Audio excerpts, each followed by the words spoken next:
How about our Zaxby's tailgate of the week? For that, we go to Lexington.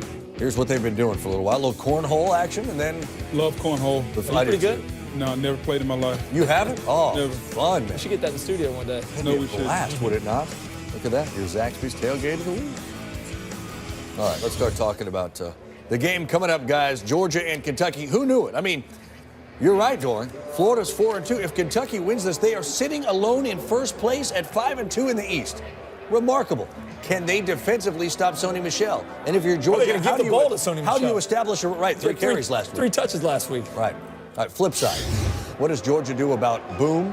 What does Georgia do about the Kentucky run game in general?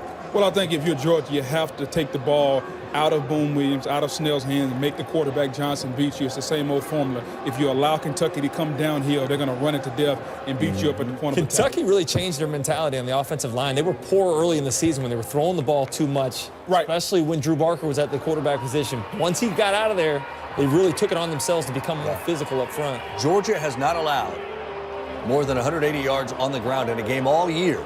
So that would be something Kentucky does for the first time if they're able to do it. That's going to happen tonight. I'm predicting so? right now. I think Kentucky's going to come out. Yeah, I think Kentucky comes out and proves a point tonight. Right. We're going to send you out to Lexington. Brent Musburger will have the call for you. The three of us will see you at halftime. Enjoy.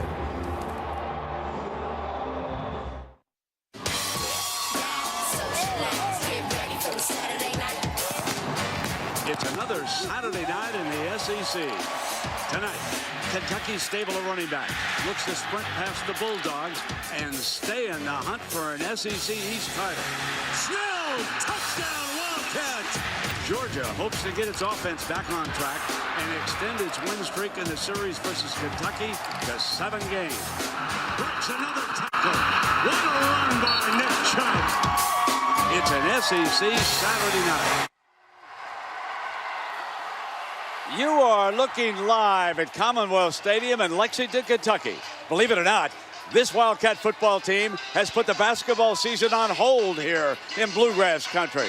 The Cats have won 3 SEC games in a row, and the East standings tonight tell a remarkable tale. Florida was beaten by Arkansas, so Kentucky is competing now for a trip to the championship game. Georgia, on the other hand, badly needs a victory just to stop the bleeding. Good evening and welcome, everybody. I'm Brent Musburger and my partner, Jesse Palmer. Kaylee Hartung's down below. Jess, we were in Lexington in September. Yeah. Little bit different buzz tonight, my friend. This is a very confident football team. They've won 5 of their last 6. The only loss in that stretch to Alabama. And you're right, Brent. Completely different team than the one we saw play South Carolina back in September. Now, they've made a couple changes on offense. They've gone to Steven Johnson at quarterback since week 3. He's given them a chance. We've also seen an added wrinkle on offense, a lot more Wildcat formations, really helped the running game. And on defense, since head coach Mark Stoops took over week 3, there's so much more sound on that side of the football. So they've got some swagger. They've lost 6 in a row to Georgia, but they think they can win tonight, become bowl eligible for the first time in the Mark Stoops era. And with that loss by Florida, you're right, they are right in the hunt for the SEC East. Speaking of swagger, they're ready to bring him on.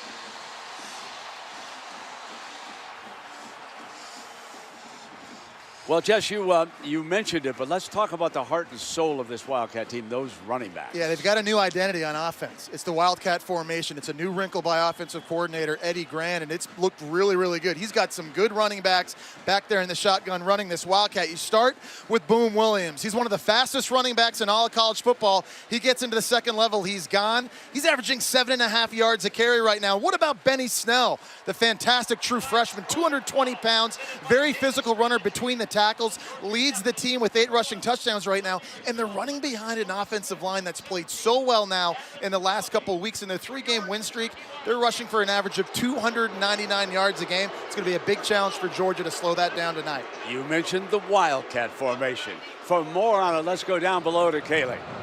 Well, Brent, you and Jesse should be on the lookout for that Wildcat formation early. Offensive coordinator Eddie Grand telling me they'll show it to Georgia early because they want to see how they react. Are they blitzing? Are they in zero coverage? Are they covering down on the quarterback? Once Kentucky sees how Georgia reacts, that can then allow them to add more wrinkles to it, to show us all something that we haven't seen. Now, Jesse mentioned Benny Snell and Boom Williams, but don't forget about JoJo Kemp, a third option. Eddie Grand telling me they'll go with who's got the hot hand. Yeah, JoJo Kemp returning tonight, missed last week because of that broken bone in his hand. He'll wear a little bit of a cast that you saw right there on the left hand. Now, let's change the subject to Georgia. What's gone wrong with the Bulldogs? They started 3-0. They've lost 4 of their last 5. I think the biggest issue the Bulldogs have had, inconsistency running the football on offense. The offensive line hasn't been great last couple weeks. They're not physical enough. They're not getting enough push up front. In their last game against Florida, they completely abandoned the run game, only ran it 15 times.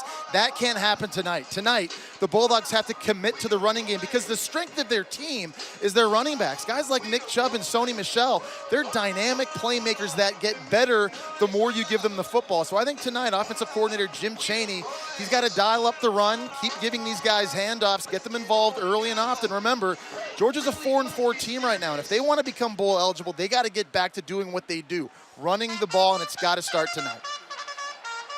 A call to the post, ladies and gentlemen. What could be better than that?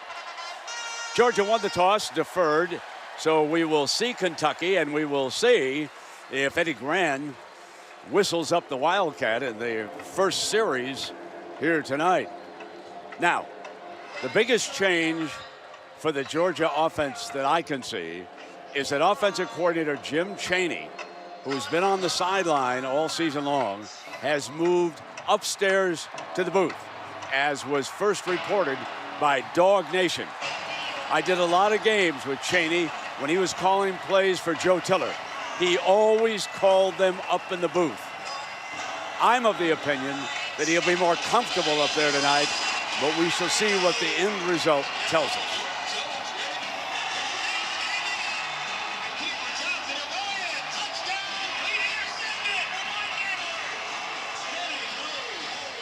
Badette and Harmon, you saw back deep. Badette, wide receiver, number 13. Blankenship will kick it away.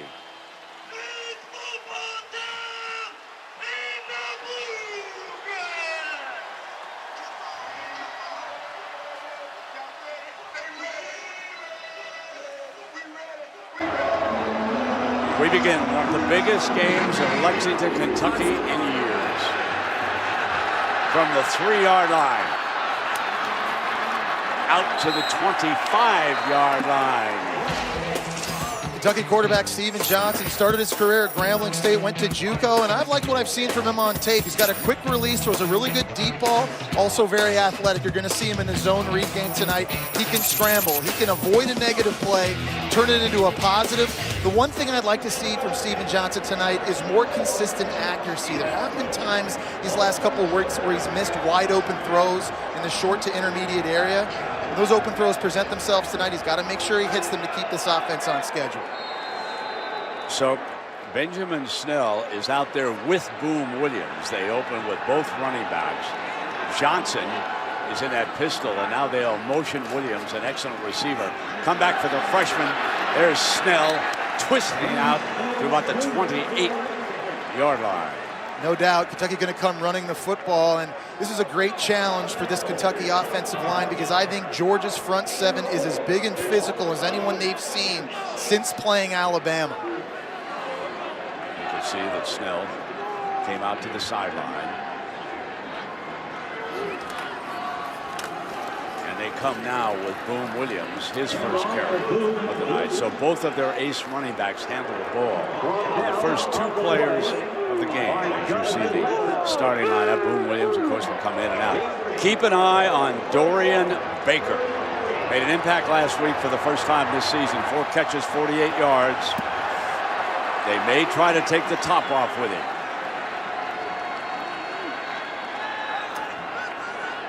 Williams needs 3 yards here.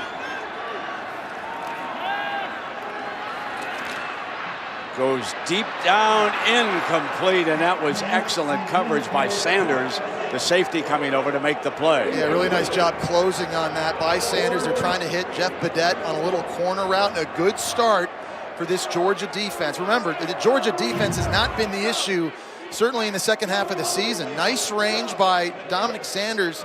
He's playing a little bit banged up right now. So Isaiah McKenzie, we'll see him for the first time. Freshman Grant McInnes back in punt formation. And punting has been an issue for both of these teams this year. McKenzie runs up to the 35-yard line and is hammered immediately. That was Cash Daniel, a freshman linebacker, making the stop. So here's Jacob Eason. Yeah, you can see why he was the #1 rated quarterback coming out of high school. 6'5", 235 pounds. Good athlete for a guy that size, but he's got fantastic arm strength and a lot of confidence in that arm. To take shots deep down the field, try and force the football into smaller windows. His deep ball accuracy has not been great this year, and I think that has to get better. He's going to have some opportunities to push it downfield tonight. It's got to be more accurate. Nick Chubb, he's behind Eason. Carry number 1. Chubb told the coaches this week that he's more comfortable the more he carries the ball in a game, with Josh Allen making that stop. So you can see Nick is in there. Sony Michel, of course, will also see a lot of action. That offensive line has been together. They've started every game this season, but they had some difficulty against the Gator defensive front a week ago. Here's second down and 8.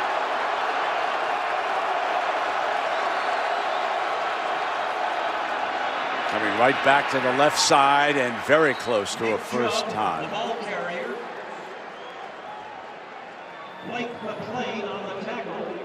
So defensively, Chris Westry, one of their tall defensive backs, is back there. Great size. Number 29, Batty, also. So the corners have played very well this year for the Wildcats. And here is third down and short. They put a fullback in, Christian Payne, as a lead blocker. The Dogs hammer with Chubb for the first down, and he breaks inside the 40-yard line. So they feed him 3 consecutive times, and they wind up with good yardage. One of the things I love about Nick Chubb is the burst he has. For a guy that's 5'11", 230 pounds, the hole's not there on the inside. He's just got that quick 5-yard explosion to get outside and start breaking tackles. And you're right, Brent, when they get him into a lather, he gets better as the game goes on. Gained 18 yards on that run, 27 total, and now Michel gives him a breather. There's the handoff to number 1, thrown for a loss. And that's Adrian Middleton, the defensive lineman of last week for Kentucky, making an impact early. I think the big challenge for Kentucky tonight is going to be consistent run defense. Look at Middleton just swim the guard and get into the backfield. You mentioned it, SEC D lineman of the week, big game against Missouri.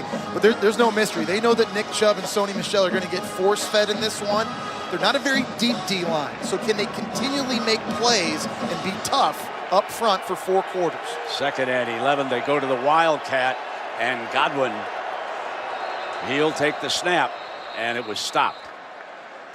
As a timeout, I believe, was called by the offense. I think that was the signal. Timeout. Georgia, their first. One thing about springing a Wildcat on Kentucky's defense, you know that they practice it all week long because they specialize in it offensively. SEC Saturday Night is brought to you by the $4.99 DQ Chicken Strip Basket at participating locations. It's been exciting here this weekend. Yes, the basketball season around the corner, but this football team is taking a crack at an East title in the SEC. And right now, the Georgia Bulldogs with quarterback Jacob Eason face a second down and 11. Michel is the running back. His first pass of the game is too high. Jesse, that seems to be his problem when he misses. We've seen it before. The ball sails high. Yeah, he kind of can overstride at times, which leads to those high throws. Now setting up a 3rd and long situation. We've talked about how this offensive line has had some struggles run blocking in recent weeks. They've had struggles all year as well, pass protecting. And Kentucky's got 2 good edge rushers and outside linebackers, Denzel Ware and Josh Allen. The tackles have to be very good here on the road in a noisy environment. 3rd down.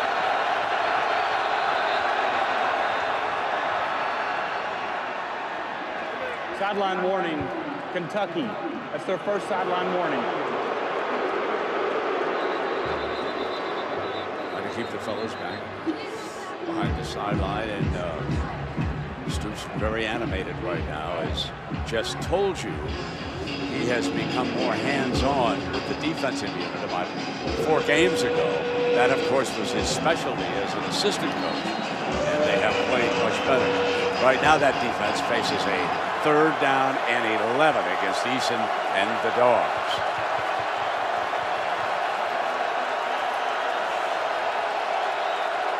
The 4 receivers split out.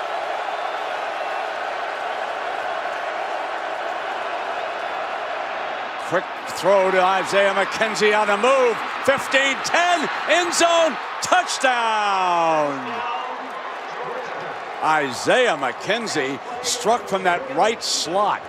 They got it to him in space, and he did the rest with his burst. Yeah, Kentucky brought a blitz, and they actually dropped out their defensive end, Josh Allen, into coverage. And Josh Allen was in the area near where McKenzie caught the pass, but it was just a very quick throw, very accurate throw. You see the speed that Isaiah McKenzie brings this offense. He is electrifying, not just catching the ball, but we'll find out later as well in the return game too. So here is Rodrigo Blankenship. Tacks on the extra point. Georgia strikes first. Isaiah McKenzie from Jacob Eason. A 38-yard touchdown on 3rd and 11. Dogs on the board.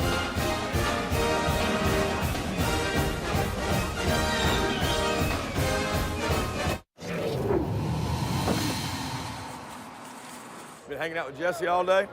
What do y'all do all day? You deserve it, man. You work hard, you know what I mean? Work hard. Go have fun. Enjoy this game, son. Hey, we coming after the ball now. We coming after the ball right here. Lock it up, kid. Let's go. Thud them up, get the ball off. Rip the ball off. Hey, thud them up, rip the ball off. Bad. Rip the ball off. Rip the ball off. And that was our AT&T inside access. First-year coach Kirby Smart, who of course played collegiately at Georgia. And it looks like he's got a little more hands-on with his team down there on the sideline here tonight as they strike first, and that's a comfort zone for them. Yeah, no doubt about it. Well, losing 4 of the last 5, he told us yesterday this team needed juice. They needed positive energy. What better way to start this game on the road? You force a 3 and out on defense, your offense goes down the field and scores a touchdown. That'll give you that juice. But that from the 1. Top end speed, and he is tripped down as he was crossing the 20. This was a great play call by Jim Chaney on that last touchdown. Here's Isaiah McKenzie in the slot. They're going to blitz right here. Josh Allen leads the team in sacks. He's going to drop out. But McKenzie's going to beat him and cross his face on the slant. It's a good read by Eason. Quick throw and a bullet. And you see the speed by McKenzie, able to run in front of Mike Edwards and the corner Chris Westry and take that to the house on 3rd and 11. Big play.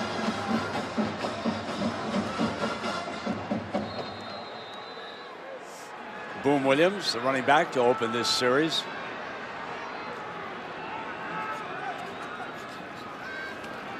Johnson to throw, has great time, drops it off underneath, and of course he has a host of excellent receivers, including Boom. And a good job, too, of working through your progression if you're Steven Johnson. He wanted to hit the tight end C.J. Conrad on an in route. It was double covered, so you don't hesitate.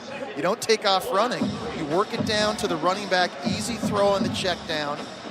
Make the second down very, very, very manageable. Blake Bone checks in as one of the wideouts.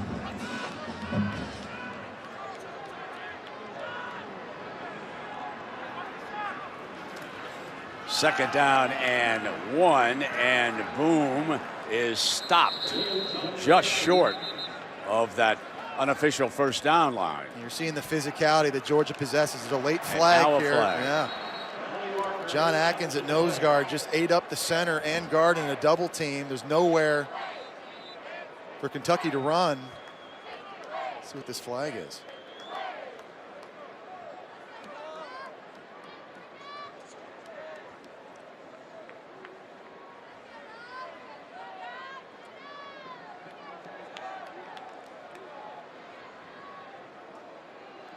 There are 2 fouls on the play. Unsportsmanlike conduct, number 6 of the defense.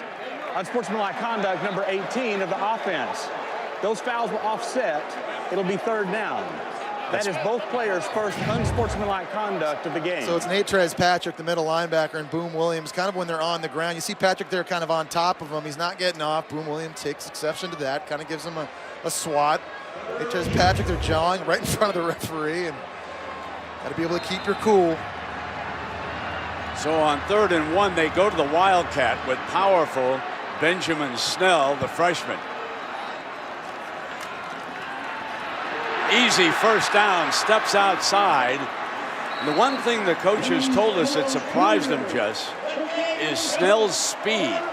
They knew that he was a strong young man, but he broke to that side well, and it looks like Baker's a little shaken up, doesn't it?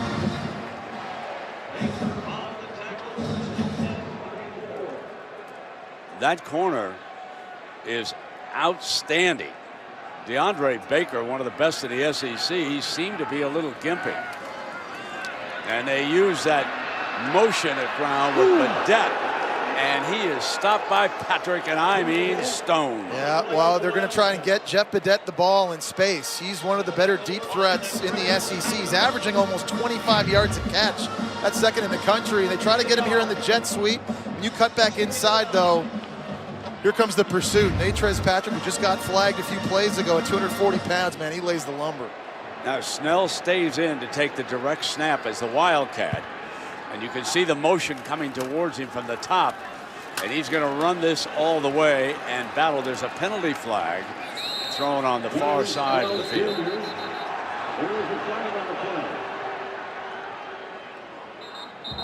Not sure if Kentucky had enough guys in the line of scrimmage.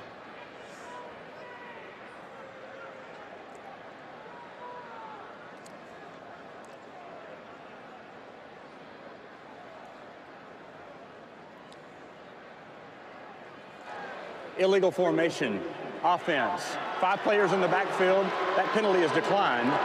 It'll be third down. So that brings up a 3rd and long, and a decision here for the offense. Eddie Grant, of course, calling the plays for Mark Stoops. Well, this is exactly what Georgia's defense wants in this game. They want to stop or slow down the run from Kentucky, make Steven Johnson beat them throwing the football in these obvious pass rush situations where they can pin their ears back. Need to reach the 44-yard line for a first down.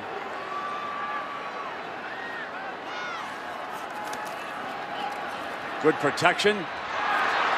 And on coverage, C.J. Conrad just snapped it down that time, and it was a great grab against the linebackers, Roquan Smith. Yeah, Roquan Smith, though, right there in his back pocket. And this is one of those throws, if you get this out in front and get it a little bit lower, maybe your tight end has an opportunity to run upfield with it, but you've seen the athleticism and the speed that Georgia possesses at the linebacker level, Patrick and Smith. McKenzie, who scored their first touchdown, back deep. And McInnes's first punt was short.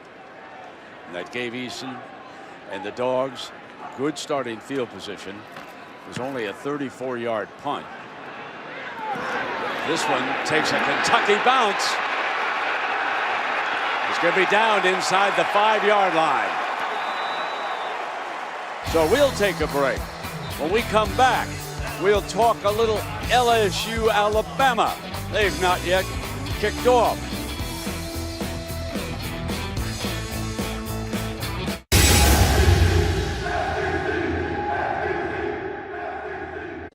Well, here's a look at this week's SEC standings brought to you by Hardee's. Over on the right side, of course, Alabama, unbeaten, leading the West, but about ready to go to work against LSU. LSU's loss at the hands of Auburn. Jess, you and I have been to Baton Rouge a couple of times since Coach O took over. What do you make of this matchup tonight? Well, Bama's won 5 in a row, but LSU's played with a different energy since Coach O took over, and this is the healthiest Leonard Fournette's been all season long, coming off that monster game against Ole Miss with the bye week. Danny Etling at quarterback for LSU has given balance and life to the passing game and to that offense.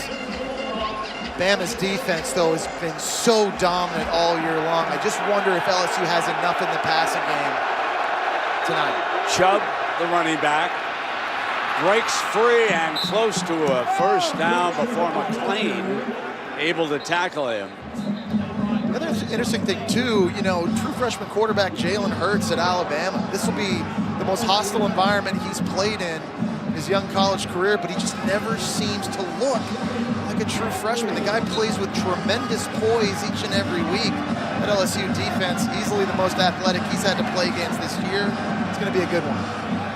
2nd down and 3 after the 7-yard run by Chubb.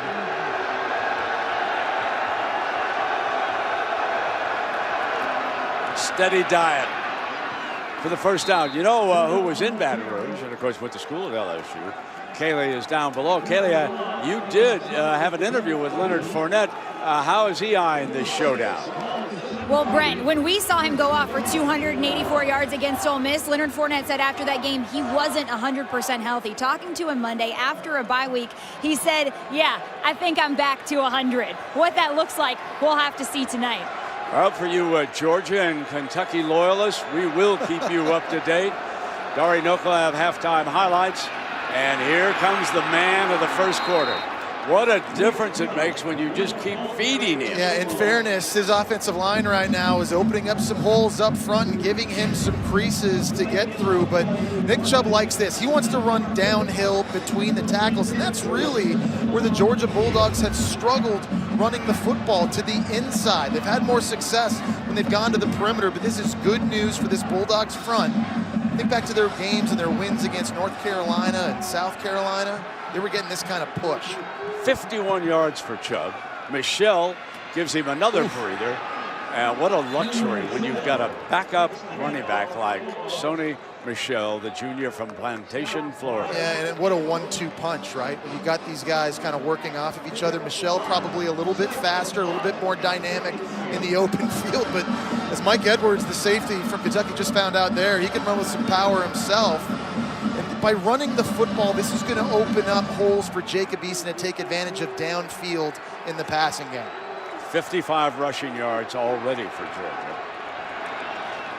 And on 2nd down, it's working. They stick with it. And now it'll be 3rd and short.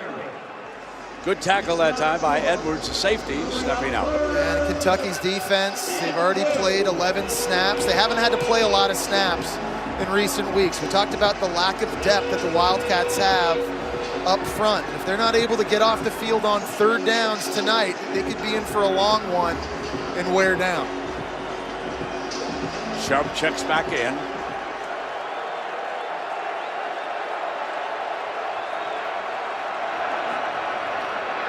Behind the right side, battles for the first down and out of bounds. J.D. Harmon came over to make sure that number 27 didn't break free down that sideline. Hidden yards, that's what Nick Chubb can give you, and the power. He's got really big legs. One guy's not going to do it. Linebacker Jordan Jones gets a hand on the jersey before Harmon's able to put 2 hands on him, but this guy breaks tackles. He falls forward. He pushes the pile. Those hidden yards big early in this game for the Bulldogs. That was Grayson Lambert signaling in some plays from the Georgia sideline. Hit in the backfield that time. Harmon smoked in, and number 11 through the back for the loss. And I like the play call by Mark Stoops on defense here. You got to get more guys close to the line of scrimmage so you can crowd it with safeties, or you can bring cornerbacks on blitz. You see they're coming off the edge from the left-hand side. Nice job by J.D. Harmon. I think you're going to see Mark Stoops call an aggressive game tonight blitzing linebackers, safeties, and cornerbacks, trying to see if they can free up bodies to get behind the line of scrimmage and into Georgia's backfield. And Michelle on the field. Obvious passing situation here on 2nd and 14. Eason 1 of 2, but it was a big one for a TD. But they are going to run Michelle, and he's hit in the backfield. And McWilson that time. So the safeties are starting to press closer, and sooner or later, Jim Chaney has to go back to the passing game. And there's another blitz by Mark Stoops from the secondary. So now setting up 3rd in California. And you keep your foot on the gas if you're Mark Stoops. You want to bring pressure. Is this one of those situations where you just try to lay back, play a big zone, and keep the ball in front?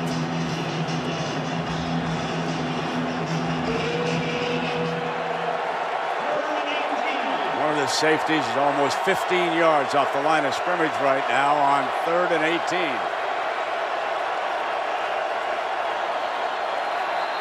They show 2 deep, and he throws it away, and I believe may not got it off. Yeah, that's exactly what I was looking at. The head linesman was waving his arms down here. Delay a game. Offense.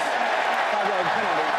Remains 3rd down. Brent, this is a crowd that is excited about this football team. They've got a sellout here at Commonwealth Stadium, and that noise, that's going to be a factor early with the true freshman Jacob Eason in this offense from Georgia. Randolph checks in. They'll show a dime look defensively in the backfield here on this 3rd down and 23.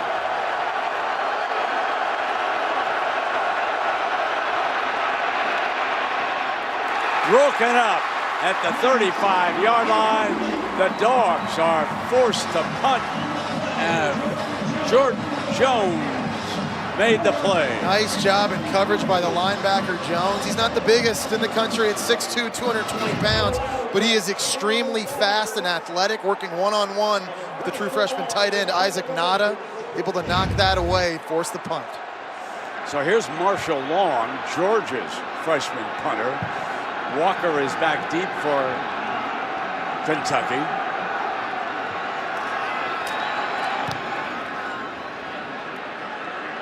Walker from the 24 slips 2 men and is finally brought down at about the 33-yard line.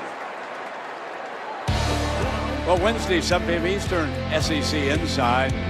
Great looks at the schools in the SEC all season long. Auburn is up this time against Vandy.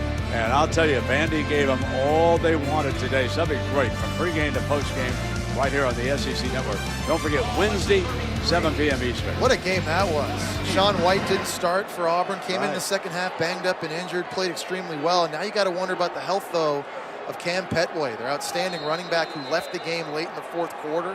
But Auburn with the win, they control their own destiny now in the West. Snell is off to the right. Throwing the ball on 1st down, and they pick up a 12 yards on it, and that's Garrett Johnson from Winter Garden, Florida. Nice job on the run-pass option. That's supposed to be a run play, but Steven Johnson's keying the linebacker Reggie Carter, who sucked in with the play fake, and that opened up the hole for the slant to Juice Johnson outside. So back to the Wildcat. We told you at the top of the broadcast, a steady diet of it was coming, and here is Snell. The one wrinkle they haven't shown out of the Wildcat, they've shown that double reverse. Here they come with Badette. The speedster got to the sideline and to the 37-yard line. Every week that Eddie Grant's been calling these Wildcat plays, he's been adding a new wrinkle. You got the quarterback, Steven Johnson, in motion. You give him the jet. Now he flips it to Jeff Badette on the reverse. They haven't shown that yet, but yet another creative way to use Jeff Badette's speed. We saw him on a jet sweep earlier, and now a reverse out of the Wildcat. So Johnson back on the field.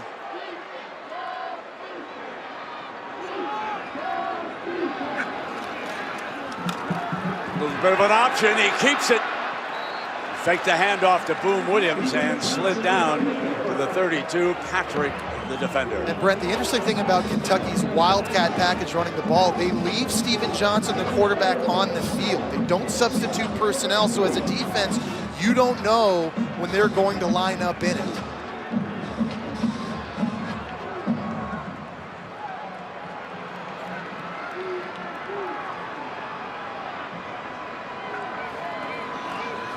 Johnson this time does hand off, and boom, with that speed, 15, 10, out of bounds, inside the 5-yard line. Aaron Davis saves the touchdown.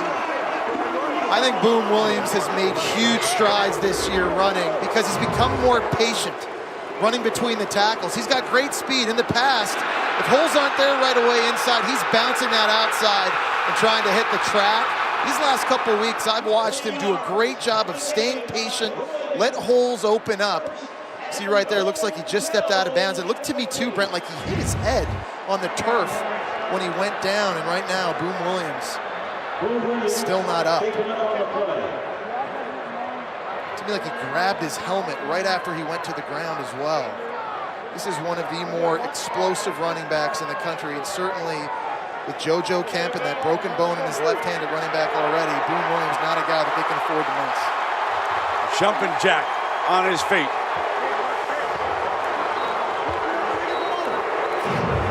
Going back and taking a look at this again, it looks like he kind of gets hit in the back of the helmet, trying to stretch the ball out, and I thought he just banged his helmet really hard against the turf right there.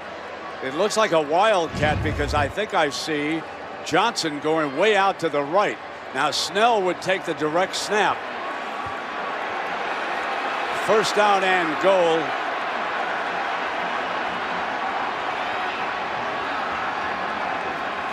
Here comes the freshman.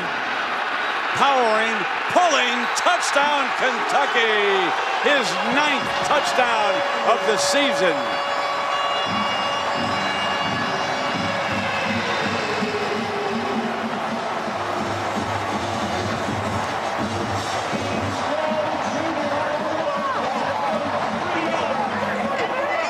Just see the power this young true freshman possesses, his ability to break tackles.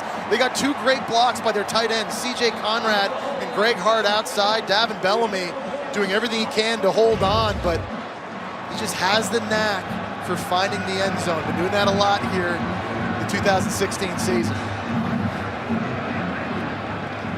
Austin McGinnis tacks on the extra point in Baton Rouge. Jamal Adams, number 33, the great safety, with an interception on Alabama's opening series. LSU with a great chance. Here in a great SEC East game. We're tied at 7.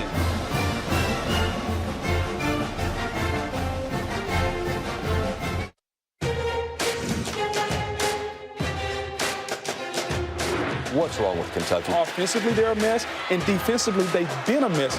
We can't beat anybody until we stop beating ourselves. Something to celebrate. They're a win away from bowl eligibility, and they found their identity and their blueprint. So here is Mark Stoops. What a turnaround it's been. And it probably dates from the time that he went to the defense and became more hands-on with his specialty. And I know you were with the other Stoops brothers with Oklahoma the other night. Yeah, I was calling that Iowa State-Oklahoma game. Had a chance to talk to Bob and Mike Stoops, and they're obviously a really tight group of brothers, and they encouraged him to help take over that defense, and boys, it paid off. Davis. Good return out to the 29-yard line. McClain making the stop. You got Boom Williams there on the training table. They were just checking him out on the sidelines. Something we'll keep our eyes on as well. LSU misses a field goal, so Alabama survives the early turnover. Got to take advantage of things like that when you're playing the Crimson Tide. No doubt about it. Yes, you do. You just wonder about the nerves Danny Etling, a quarterback, might have. A, playing in a game of that magnitude, but B, playing against that defense. Back to Nick Chubb, 8 carries for 51 yards. And it took 2 or 3 Kentucky defenders to bring him down. Middleton, that huge defensive lineman was there in the middle of things. He's become a very good player. Yeah, he's a hard guy to block with a tight end. That time, Jed Blazevich, 242 pounds, trying to take on the 305-pound Adrian Middleton. And that's a matchup that certainly is going to favor Kentucky throughout the course of this game. 2nd down and 5 for the Dogs.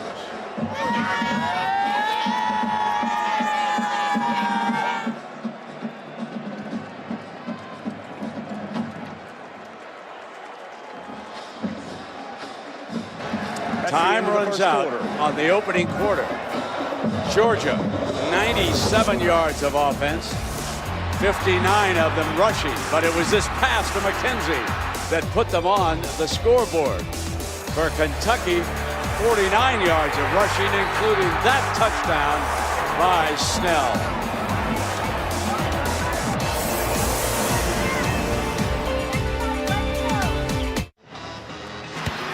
Celebrating its 12th year sponsoring the Good Hands Field Goal Nets, Allstate makes contributions to participating universities' general scholarship funds for each field goal and extra point kick. Since 2005, Allstate has contributed millions in scholarship funds. So we start the second quarter. Be a 2nd down for the Georgia offense. They're on the 33-yard line. Nick Chubb, who rushed for 56 yards in the opening quarter, is back in at tailback, and there's the play action from Eason. You knew it was coming, trying to take the top off, and there's a penalty and a great grab by Wims. Javon Wims with a great grab on the pass by Eason, and they do take the top off with play action. And when you commit to the run and you're having some success, it opens up those play action shot opportunities. And Jacob Eason, who's not been the most accurate deep ball thrower, Defense number 11. That penalty is declined. Result of the play is a first down. A lot of Jacob Eason's deep throws this year, I think he's underthrown the ball. And they've missed some big shot plays. How about Wims at 6'4", stretching out and making the difficult catch with those long arms and an explosive play for the Bulldogs, but it's all because of their ability running the ball early in this game. The young man from Miami with a 51-yard reception. Eason now in the red zone, and they come back with Chubb trying to get outside on the left, and they surround him and throw him down for a loss of 4.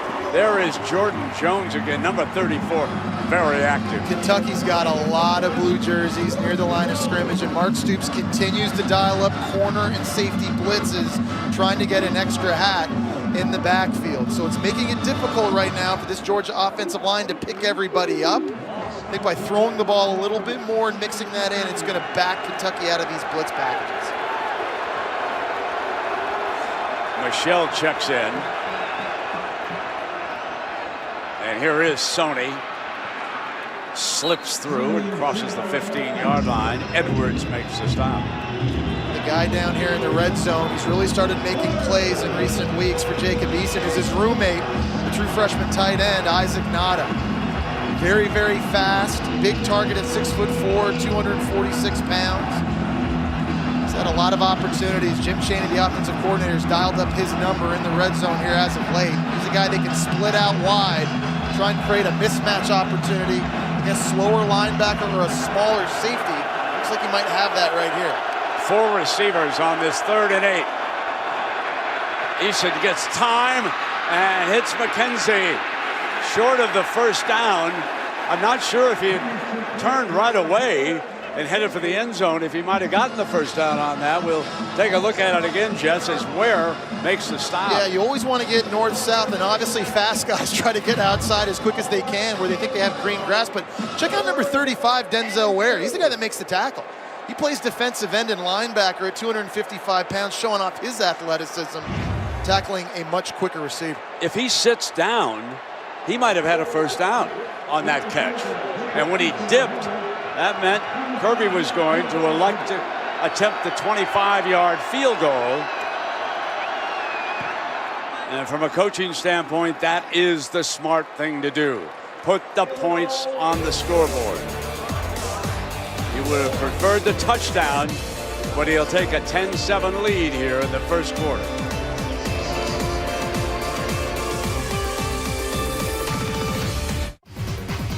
This college football season, stream every game live on the ESPN app and on Watch ESPN. Download the app or visit watchespn.com today. Alabama and LSU are scoreless in Baton Rouge. LSU with a big pass play, Etling to Chark, but the Bama defense is holding, and so far the LSU defense has been flying around the field at that Alabama O, but it's another big third down for LSU, and they will have to punt it away. Here, of course, Georgia leads Kentucky after the field goal, 10-7, and now they will kick it away. Jeff Baudette, the speedster, number 13 from Orlando, Florida's Freedom High School. Back deep for the Cats.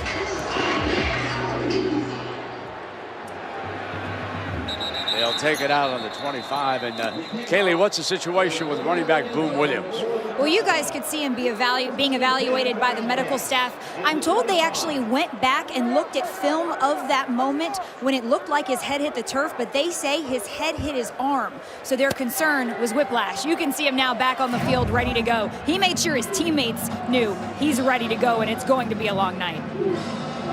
That's good news, Kaylee, obviously, for this offense. They use a lot of different running backs in this attack, but Boom Williams, he's the home run threat. He's the guy that if he makes someone in the second level from Georgia's defense miss with his speed, he's taking it to the house. They don't have another one like him in their backfield right now.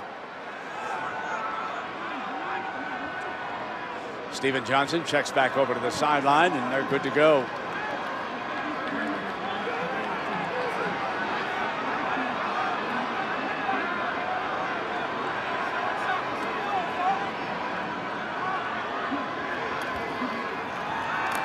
And he is smoked back at the 17-yard line by David Marshall, one of their very, very impressive freshmen. Yeah, David Marshall's just going to scream in here. They're trying to block him with a pulling guard. The true freshman just way too explosive and quick coming out of his stance, and he's been a nice surprise for this Georgia defense early. Starting games as a true freshman. You don't see that very often in the SEC. Losing 6 yards. So they're backed up to the 19-yard line for the second down. Johnson hits Dorian Baker for the first time tonight, and back to just about the original line of scrimmage for this third down. Now, the guy that Kentucky has to be concerned about is Lorenzo Carter. He's the best pass rusher for the Georgia Bulldogs, number 7. He's really come on as of late. Has 3 sacks in his last 3 games, and on third down, they'll move him around. Defensive end, sometimes line him up at linebacker like you see there. Need a plan for number 7. Johnson sprints out and throws it away. He was put on the run, and that was Lorenzo Carter in pursuit. It was Lorenzo Carter on the play. He was kind of spying Steven Johnson, the quarterback, just briefly, and as soon as Steven Johnson got outside, Lorenzo Carter was there. They need him. He was kind of the guy that Georgia was expected to replace Leonard Floyd and Jordan Jenkins as the main pass rusher. Kind of got off to a slow start this year, but he's really come on here in the last couple games. Isaiah McKenzie back to return this McKennis punt. They go after it a little bit. Loose ball. Kentucky falls on it. That was J.D. Harmon, number 11, who pounced on it. And I'm not sure why Isaiah McKenzie didn't fair catch this. I'm not sure why he even tried to field it, with Harmon bearing down on him as fast as he was. You got the rugby-style punt. Takes a little bit longer to get off, but the good news with that is it allows the coverage team to get down the field. Number 11 was forced out and came back in immediately to recover the ball. It's first down, Kentucky. What they're saying there is J.D. Harmon is the guy that recovers it. Now, he goes out of bounds. If he goes out of bounds on his own, he's not allowed to return into the field to play, but because he was blocked out of bounds, he was allowed to come back in and jump on that fumble. First down and 10 after the turnover for the Wildcats at the 38-yard line. Here's Boom Williams. I gotta say that this offensive line, there's a penalty flag, and it comes a little bit late. So So let's get this sorted out.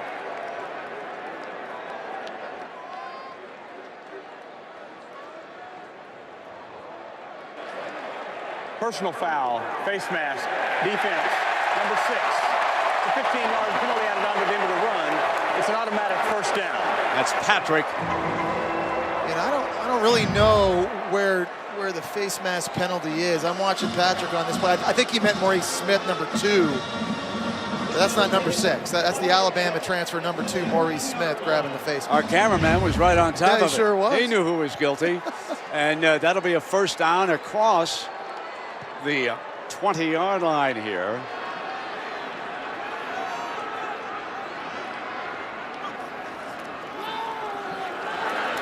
Boom, straight ahead, keeps running and battling his way. I'm going to say, Jess, that the most impressive unit that I see here with Kentucky is this offensive line. What an improvement. Mosier is at left tackle. Haynes is the left guard. Toth is the ringleader. He's the center. Stallings and Meadows on that right side. They have given this offense time and daylight. Yeah, and it was supposed to be a strength coming into the year. They had 4 starters back from last season, and you're right, Brent. These last couple games now, they've been pushing people around. Second down and 4. They go to the Wildcat. Williams will stay in. There he comes, stepping to the left. Touchdown, Kentucky!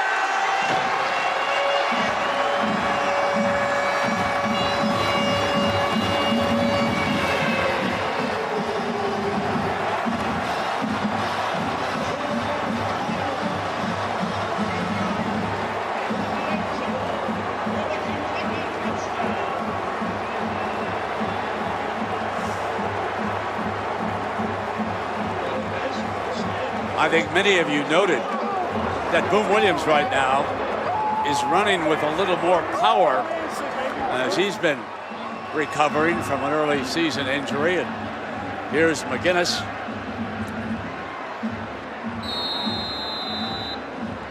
One thing that has plagued Kentucky all season long, if you follow them, turnovers.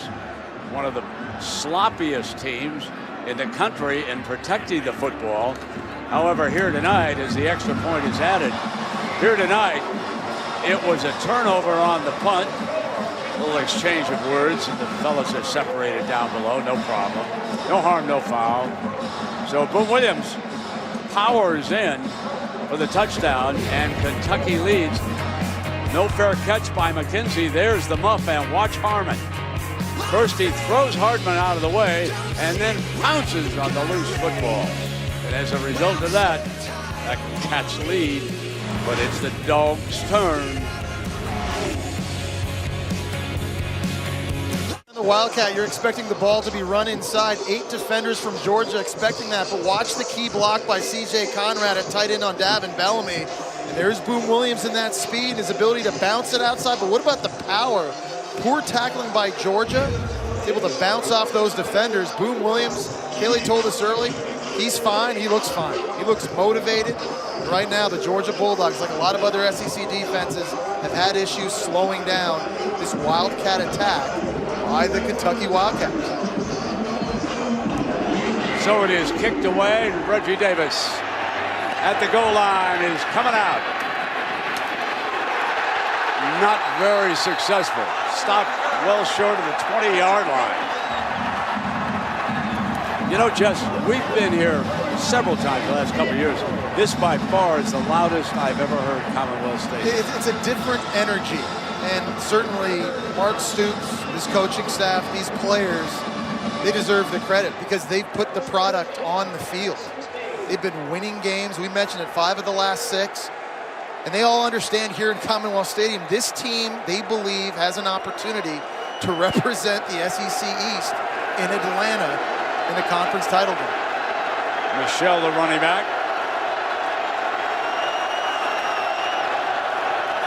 Toss to Michelle. Cutbacks on it. And it looks like he gained the first down on that burst as he came around the left side.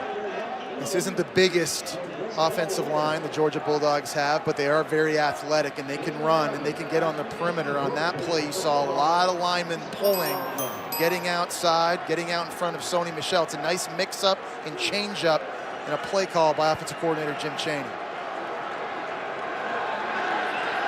So it's first down and 10. Swing pass to Michel. Cuts back to daylight. And another good gain by Sony for 11 yards. I like the game plan by Jim Chaney so far. Attack the inside runs with Nick Chubb. Attack the outside with Sony Michel. Conventional running plays outside, like the toss sweep we saw 2 plays ago. Now a little swing pass, and get those offensive linemen out in front of him too.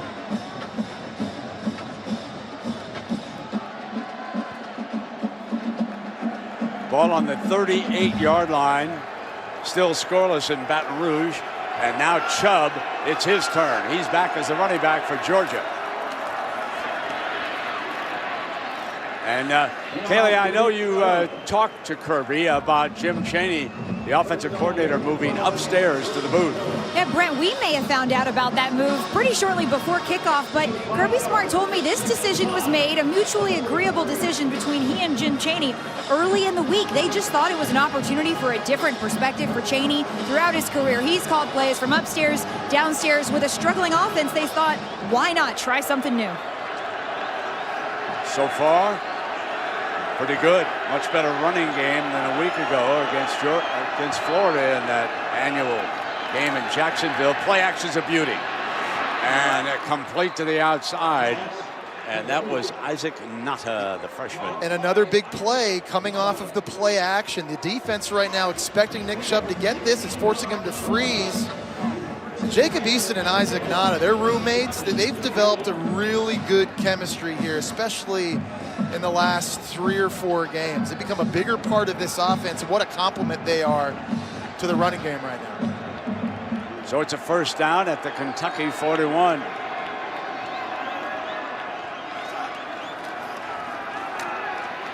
Chubb, powerful running back. You know, I like the move by Jim Chaney up into the booth as well. Obviously, from upstairs, you got the bird's eye view. You can see the game a lot easier, and sometimes play callers find it easier to find that rhythm. I understand why he was on the field earlier in the season, though. You've got a true freshman quarterback like Jacob Eason. You want to be ground level to be able to look him in the eyes and talk to him and try and help him in his emotions work through these games. But here we are in week 10. Jacob Eason's got a lot of poise. I don't think he needs his offensive coordinator on the sidelines. It's a good move by Kirby Smart. Second down. Chubb cuts back. Slips a tackle, but he's down at the line of scrimmage. And that'll bring up third down, Josh Allen, the defender. And the third down answer tonight, the third down answer really all year long for this passing attack has been Isaiah McKenzie for the Georgia Bulldogs, and their ability to line him up in the slot and kind of move him around. We saw him on a long third down touchdown earlier in this game. Big third down in the red zone, and they do not have Isaiah McKenzie on the field right now. Reggie Davis is out wide to the right. Terry Godwin's in the slot. Michel, a good receiver, is the running back, and a penalty flag is thrown by one of the back judges. Yeah, late substitution by the Kentucky Wildcats. Illegal substitution defense, 12 players in the formation. It's a 5-yard penalty, remains third down. That's a very big 5 yards because that makes it 3rd and 2 now. And I think it puts you in 4-down territory potentially if you're Kirby Smart as well. With the success you've had running the football, even if you don't get it here, this is still a really long field goal for your kicker, Rodrigo Blankenship. I think if I'm Kirby Smart, even if I don't get it here, I'm running it again. Riley Ridley is out to the right as the wide receiver.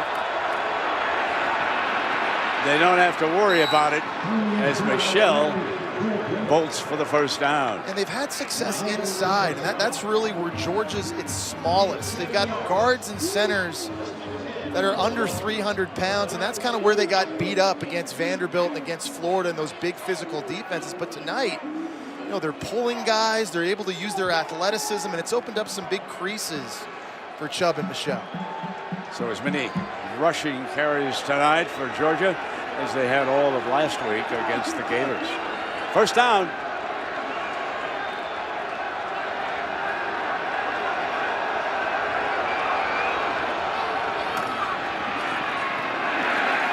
Picking up a couple of tough yards is Michelle.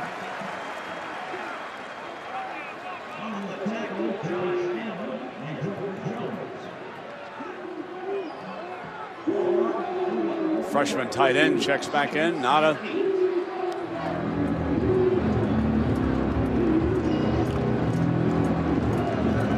Wims, who made that great catch in the first quarter, is off to the right. Second and long. One-on-one coverage with Wims. Draw play. And a loss of a yard. That was Jordan Jones again. And what a game number 34 is having. He's one of the Youngstown guys. That's where the Stoops family grew up. So Brennan now sets up 3rd and long. You're inside the 30-yard line. You're right at about the 25. A good field goal spot for Blankenship. If you're Jacob Eason here, you cannot take a sack or a negative play. If it's not open downfield, throw it away and give your kicker its best opportunity. For those of you watching Alabama and LSU, we welcome you briefly during that first quarter timeout. Here Kentucky leads Georgia 14-10. This is Jacob Eason, Georgia's freshman quarterback, firing high and complete. That was intended for Ridley. Those of you who have been checking out Alabama, yes, it is Ridley's brother, younger brother. He's a freshman from Coconut Creek, Florida. Georgia's had struggles early this year with kicks. William Ham was only 3 of 7, was benched. Rodrigo Blankenship, since then, 5 of 6, as long of about 45 yards. Getting close to that right about here. Here's the 42-yard field goal attempt.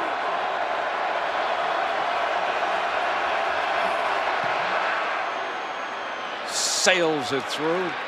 We got a 1-point game. Meanwhile, at Santa Anita, the classic California Chrome, the big favorite with the lead as they come to that final turn. Back with the result in a moment. SEC Saturday Night is brought to you by Rocket Mortgage by Quicken Loans. Push button, get mortgage. We're at Thoroughbred Park, and we can tell you that Arrowgate, trained by Bob Baffert, strikes late to beat California Chrome in the Classic out of the Breeders' Cup at Santa Anita. Arrowgate was brilliant in winning the Travers and had trained ever since. Baffert, of course, last year trained American Pharoah to not only a Triple Crown, but a Classic victory right here at Keeneland Park in Lexington, Kentucky. We got thoroughbreds all over the place. 14-13, Kentucky leads Georgia. Jeff Badette is back deep for the Cats. They'll down it in the end zone. He'll come out of the 25. They got a little sloppy down there, didn't it? Yeah, and that ball came very close to coming out of the end zone.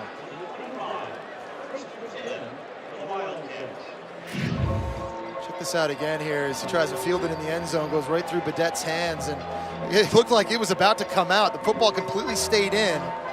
Heads up play there by Harmon to come back and just pounce on that. What a heads up player he's been tonight. Yeah, no doubt. He's been everywhere. Johnny on the spot. That could have been disastrous for the Wildcats. 1 point Kentucky lead with 3:53 remaining here in the first half. Dari Noka and the gang, of course, will be coming up with so much news coming out of the SEC today. You don't want to miss that halftime. First down and 10. Keeping it. Williams for a first down. Slick ball handling on that. Yeah, and since Johnson's taken over at quarterback, this zone read game has been different for the Wildcats. Because of his athleticism, defenses have to honor his ability to keep the football and hit the edge. And because of that, too, in the zone reads, he's actually opened up holes for running backs. Defensive ends at times are a little bit slower and more hesitant because he's already kept it a couple times early in this game. I think that'll impact the way Georgia plays it. Sort of this full house look Eddie Grant has used several times here tonight, and he elects to run boom off of it for a couple of tough yards. Yeah, and Brent, tonight when they've gotten in that diamond formation or that full house look that you're talking about, Georgia's loaded the box and they've been one-on-one outside. And you wonder how long it's going to be until Eddie Grant, the offensive coordinator, dials up that look again and takes a shot to his big wide receiver, Dorian Baker, or his speedy wide receiver, Jeff Badette. Mel Tucker, of course, keeping the defense up front when they show that look. 2nd down and 7. With Boom, not much doing there. And that'll bring up 3rd down. Jonathan Ledbetter, it's been a big get back for the Georgia Bulldogs since he was suspended. He's just improved their run defense, and he's a body type this defense really doesn't have. 6'4", 270 pounds. He's strong enough to take on a tight end and set the edge in the running game, but he's also agile and quick enough to rush the passer. A lot of versatility. Right now they got him lined up at defensive tackle on the inside, working against Bunchy Stallings, a guard, one-on-one. 3rd and 7 for the Cats. High, incomplete. That was intended for Garrett Johnson. Yeah, we talked about they got to play pitch and catch. When guys are open, you need a better throw, and you just got to be able to execute this play. It's pretty good coverage by Georgia. That's a throw Steven Johnson's good enough to put down into the numbers of Juice Johnson, give him an opportunity to turn upfield and get the 1st down. McKenzie back deep. And remember, Georgia boxed the last punt, and that led to a Kentucky touchdown. McInnes, fair catch this time at the 21-yard line. So we'll take a break. Inside of 2 minutes remaining in the 1st half. LSU and Alabama still scoreless.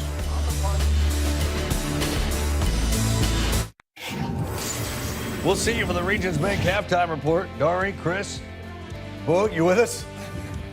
Is there a game you're concerned with? Yeah, there's a little game There's going a on. little game going on? We'll update you on that LSU-Alabama game as well as what cost A&M. First half thoughts, Kentucky? I like this battle between Boom and Chubb, man. Pretty good right now. No doubt the physicality of Kentucky is starting to take over a little bit. Guys, Boog is watching a little of it.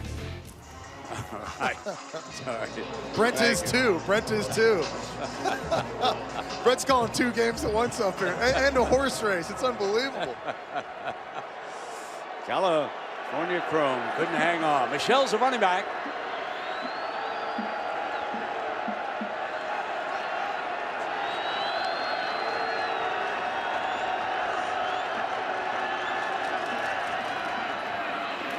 Staying on the ground, and a big 1st down run again for the Dogs. Well, coming up at halftime, of course, you can watch the live performance of Kentucky's Wildcat Marching Band on SEC Network Plus. Start streaming now on the ESPN app and on Watch ESPN. And some fine bands around the SEC. They love to be on television at halftime. We love to show you fans that. It's great. How about the confidence Georgia has in its running game? We're in a 2-minute situation. You're used to seeing offenses drop back and throw it all over the yard. Jim Chaney keeping it on the ground, and the Bulldogs picking up chunks. Here's Eason. Incomplete, and it'll be 2nd down and 10. McWilson was the defender.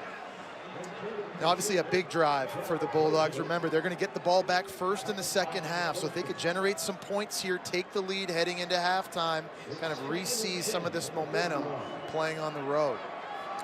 Just the one observation of Alabama. Remember, Jackson broke his leg, that punt return. Eddie Jackson, yeah. They have really missed him on the punting game tonight. They're losing the field position battle because he's not there. Here it is, 2nd down and 10 for the Dog.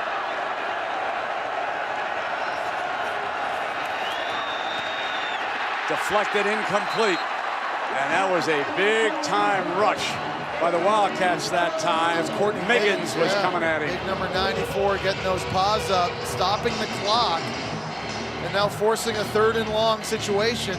An opportunity to get the football back with 3 timeouts in their back pocket. Put Kentucky in a 2-minute situation offensively. 3rd down and 10.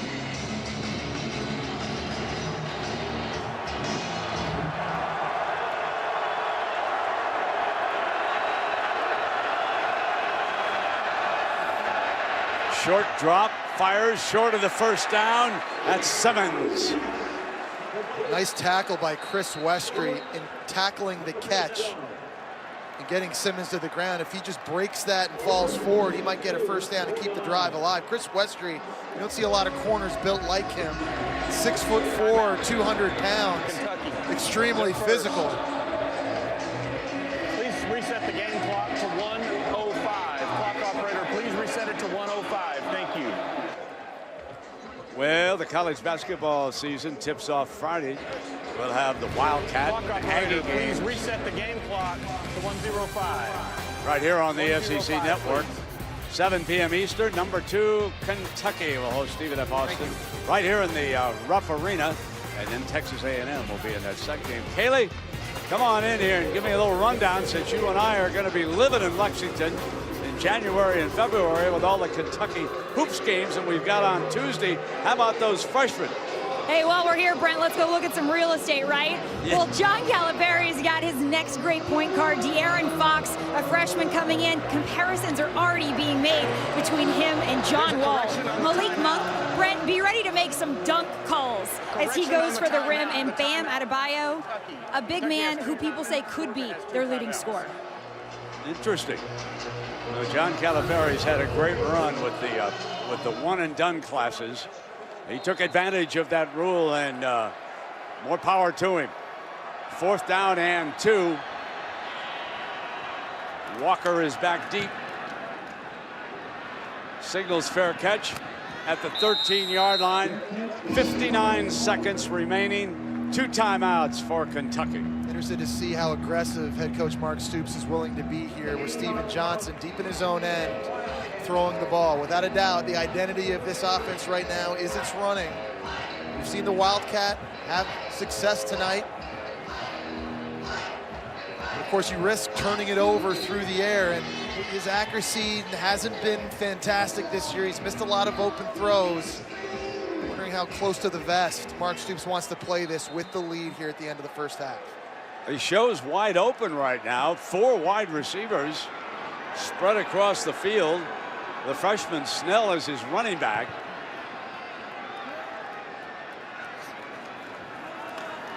And against that, he was going to run it. So with the wide receivers spreading out the defense a little bit, they're going to see if they get a seam for the RB. Yeah, that's a good idea. And obviously, you know, you run it once, you run it twice, and if you gash him now, you hurry up. But with the tempo they're playing at, I don't think they're playing for a field goal. Johnson, screen pass out to the left, and a first down with Badet, trying to get that speed into daylight. And an easy completion outside. It's one that's easy for Steven Johnson to make in the hands of their big playmaker. Good tackling, though, by Georgia's secondary.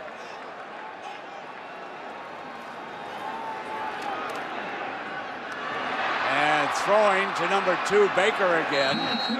Quick timeout with 20 seconds remaining. And Kentucky approaching midfield. Well, that's an aggressive play call by offensive coordinator Eddie Gran. And Kentucky. Steven Johnson delivers with a strike to Dorian Baker. You got to remember, Kentucky's got a kicker in Austin McGinnis that has a huge leg. Back in 2014, hit a 54-yarder against Tennessee, which was a school record. Of course, Kentucky fans will remember his 51-yard game-winning field goal against Mississippi State just a few weeks ago. So if you're Kentucky, you can get this football somewhere around the 35-yard line of Georgia. With one timeout in your back pocket, you're going to have an opportunity to kick one.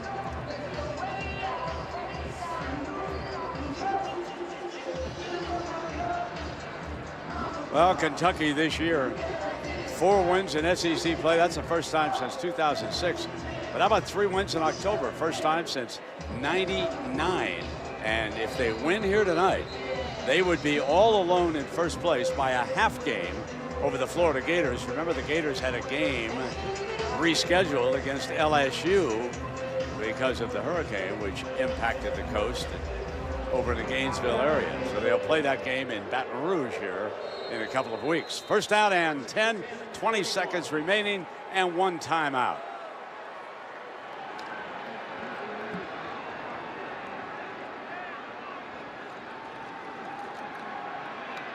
Down, incomplete. 15 seconds. Had that been caught by Baker, that would have given him a chance for a long field goal. Yeah, he's got a really big catch radius with his size and his long arms. And you see there Eddie Grant and Steven Johnson seeing if they can catch Georgia asleep at the wheel and try to kind of hit a shot down the boundary. 15 seconds to go. Curious to see what Eddie Grant dials up here.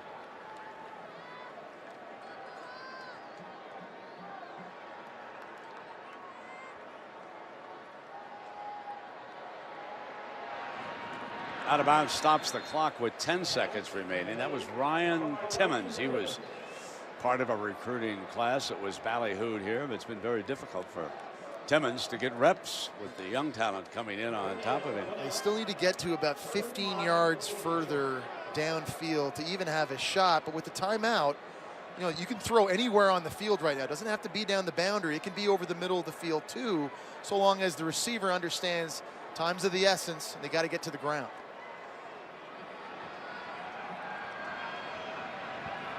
Clock ticking.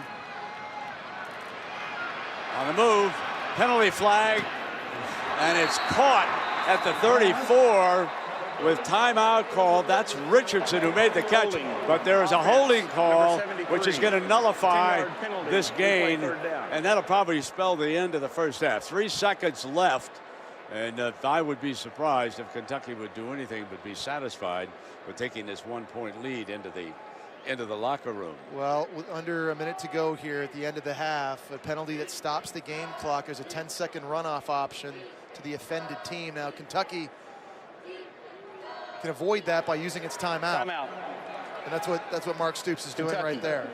Meanwhile, the third timeout. It's 30 seconds.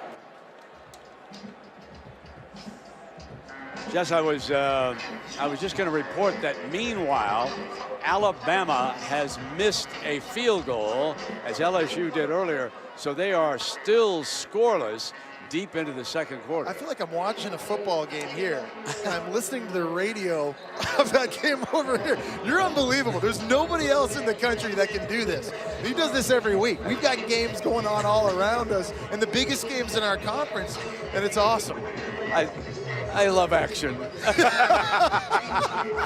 What can I tell you? Yes, you do. Yeah, you do. But you know what? This is a heck of a ball game. No, it is. We got a great one here. There's obviously a great one going on in Baton Rouge between two defense playing lights out right now, and the running game's in this one. How about that? It's kind of the more conventional attack by the Georgia Bulldogs and the Wildcat attack by Kentucky in the second half. Whichever front seven I think does a better job controlling that ends up winning this game. Yeah, I agree. And gee, what a great scene. You know, there's one thing about Kentucky and South Carolina that I want to point out. The fans show up and support the team even when they're not doing too well. That was a big crowd over there for the Gamecocks. They beat Missouri. I was watching that game on the SEC network earlier, and here we've come to the half. Kentucky leads it by 1 point. Wow, what an afternoon in the SEC. Where do you see the highlights? And let's go there now. Dari Noka, Booger McFarland, and Chris Doering.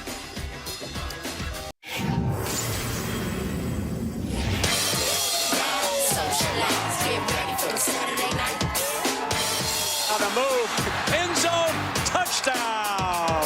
And boom, with that speed, pulling, touchdown, Kentucky. Trying to take the top off, great grab. Wow. A 1-point game here at the intermission. Kentucky 14, Georgia 13. The Kentucky defense holding Georgia to a couple of field goals on a couple of drives proves to be the difference as we welcome you back with Jesse Palmer. I'm Brent Musburger, and Jesse, one team runs for about 108, the other team for 100. Yeah, both teams running the football. We knew that Kentucky was going to come out and set up in the Wildcat formation. We expected Georgia to commit to the run after only running it 15 times in their last game against the Florida Gators. Both teams having success. Kentucky, we've seen a little bit of Boom Williams and the speed out of the Wildcat, breaking to the outside, some explosive plays. Then the true freshman, Benny Snell, particularly down in the red zone, running with that power. And to your point, they've got 100 rushing yards. Georgia, meanwhile, a little bit more conventional. We've seen the speed of Sony Michel running outside. They've also thrown some swing passes to get him out there.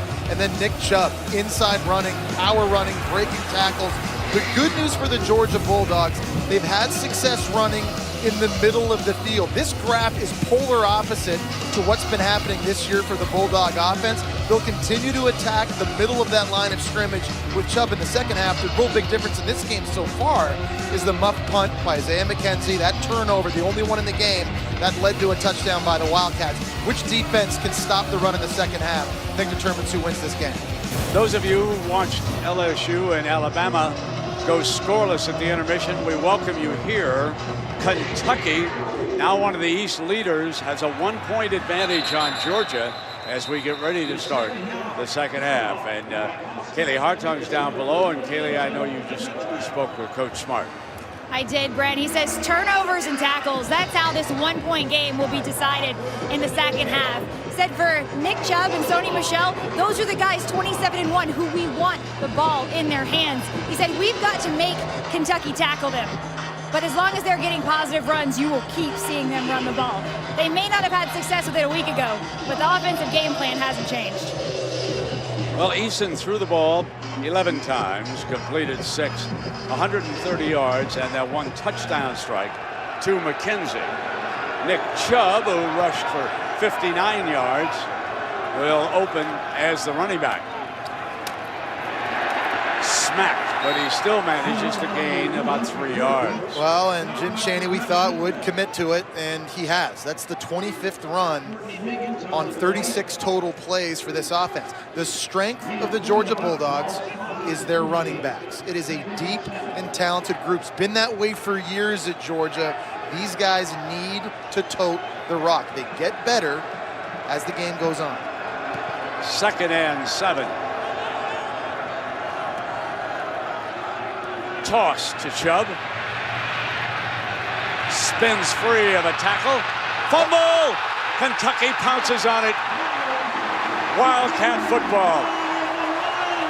One of those second effort fumbles when you're struggling to get an extra yard, and Nick Chubb coughed it up, and that's a defensive back, Chris Westry, who's running with the football. Josh Allen, number 41, the linebacker that forces this fumble. Watch Chubb, he's breaking a tackle, doesn't have great ball security.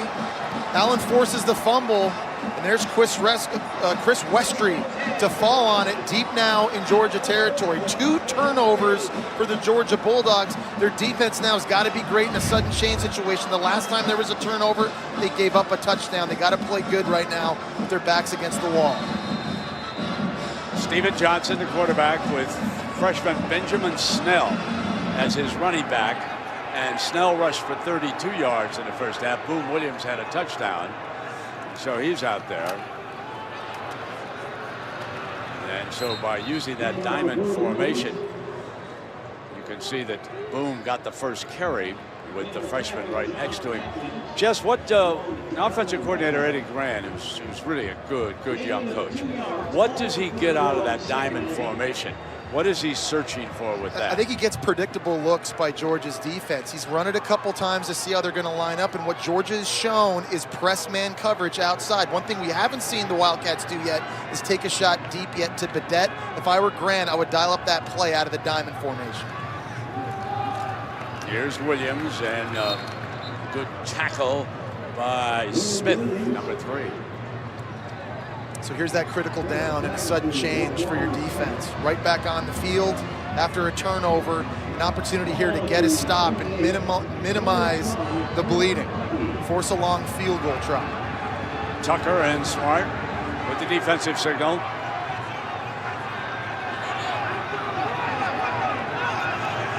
Three wide receivers to the left on this formation. Need to reach the 23-yard line for a first down. Steven Johnson, JC transfer, will take the snap.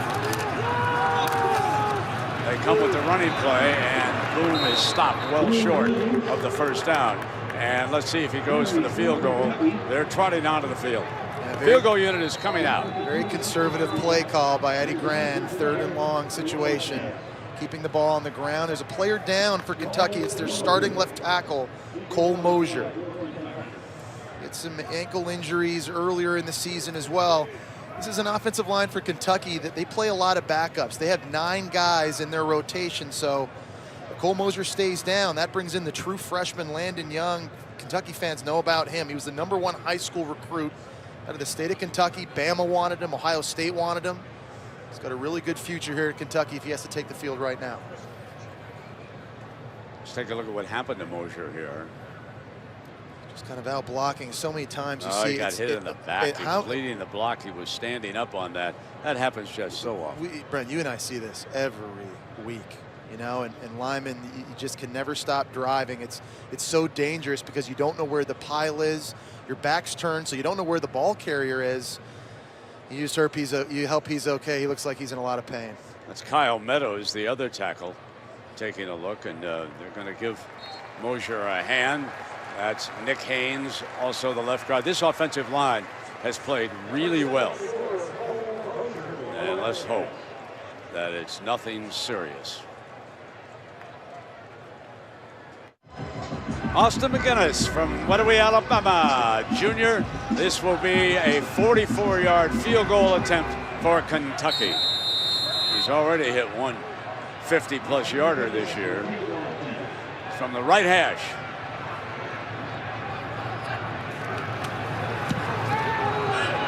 Boom. And a penalty flag.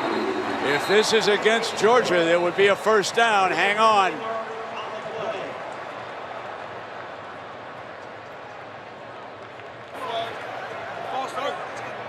Holding, offense, number 87. Instead, it's a 10-yard penalty. We play fourth down. That was Conrad. Coach not very happy about this. And this will make it much more difficult for McGinnis. If he hadn't have held Malcolm Parrish on the outside, I think Parrish might have blocked that. Yeah, he had a great jump on that. And C.J. Conrad can't afford certainly that kind of penalty. And here's the confidence in Mark Stoops and his kicker. This is a 54-yarder, which would tie the school record. He's saying, don't try to kick it, it looks like. Just stay, maybe take the penalty, back up a little bit, and give your punter some room to work with. So they're going to wave the field goal attempt off, give the punter a little more room to work with. Remember, that's the freshman punter, Grant McInnes. So a holding call nullifies the field goal, but just pointed out it might have been blocked if he hadn't held. And you got to give Georgia's defense credit. Delay a game, offense, 5-yard penalty, still fourth down. So you see Malcolm Parrish, right side of the screen. He's going to be screaming in, and there's Conrad holding him. Had he not held him, I think Parrish would have got that. But this defense, you know, because of the penalty now, wipes the 3 points off the board, and after the turnover by Nick Chubb, no real serious harm done.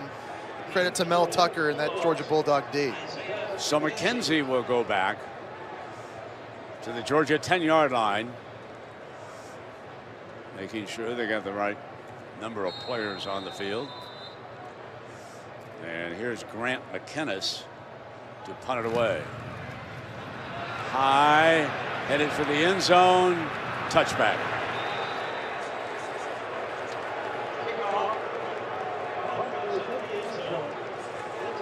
Well, we've been talking about some of these great coaches. Take a look at the West. The Dean, of course, Nick Saban, scoreless at the half with Ed Orgeron there at the other end of it, interim head coach for LSU. But take a look at the East. Mark Stoops right now, Butch Jones, they're the senior members of the coaching fraternity in the East. Fourth year for the two, and Will Muschamp and Kirby Smart, Barry Odom, all in their first year. It's amazing, Brent, isn't it? In the modern age of college football, the what have you done for me lately, win now or get fired. Mark Stoops was on the hot seat here at Kentucky after 3 games this year in his 4th season. Nick Chubb thrown for a loss. There's that player again, Jordan Jones. I think Mark Stoops has done a lot, made a lot of executive decisions to help save his job. And this defense, probably the biggest reason why they've won 5 of the last 6. They're just so much more sound since Mark Stoops took over the play calling. And one of the biggest parts is run fits. Jordan Jones and these linebackers being where they're supposed to be, guys aligning the right way so they get more hats to the football and make tackles. Blazevich, H-back, leading the way. Play action. Eason Far side and incomplete, intended for Riley Ridley. Third down. It's a catch Riley Ridley has to make. It's not easy on the boundary. Great protection for the quarterback, so you don't come up with it. Now you're setting up 3rd and long. Beautiful pocket because of the play action. He has an opportunity to catch that and maybe turn upfield for more yardage. Now setting up the 3rd and very long. Against a defense that's not afraid to bring pressure. Sony Michel alongside Eason.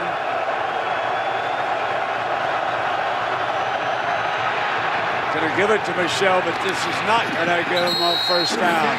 Out of bounds, that's Westry, the defensive back, and Georgia forced to punt. I talked about Georgia's issues punting the ball this year, last in the SEC in net punting, and they're kicking off to a guy, Charles Walker, who's been dangerous this year returning. He's a walk-on, but took a punt back against New Mexico State for a score earlier in the season. Right here, if you're Marshall Long, you got to get some hang time and allow your coverage unit get downfield.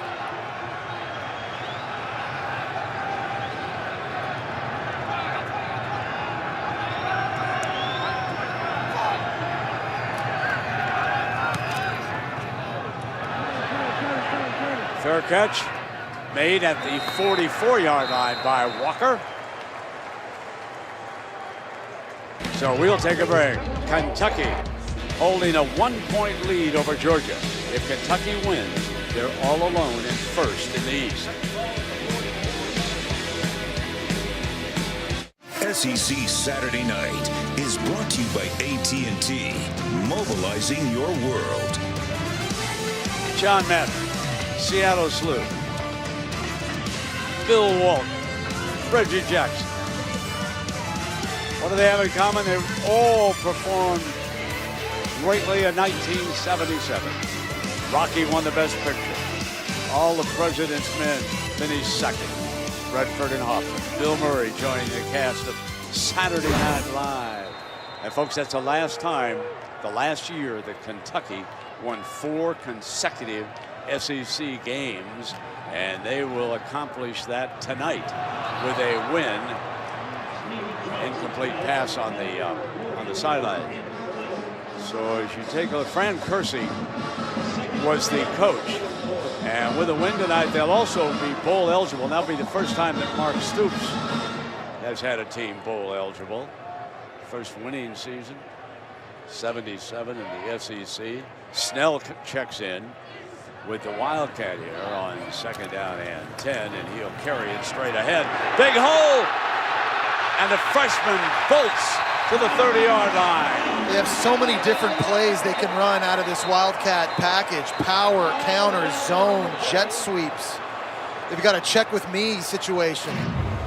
See the high end, so this is going to be zone blocking by this offensive line, and a nice job with the patience by Snell. Finding that crease and getting north-south. There is, however, a penalty flag down at the 35. The umpire went down on the play. If it stands, that's a 36-yard gain. The referee got... After the play, unsportsmanlike conduct, number 24 of the defense. 15-yard penalty from the end of the run. It's an automatic first down. That's Dominic Sanders. Number 24's first unsportsmanlike conduct of the game. A junior, probably should know better than this.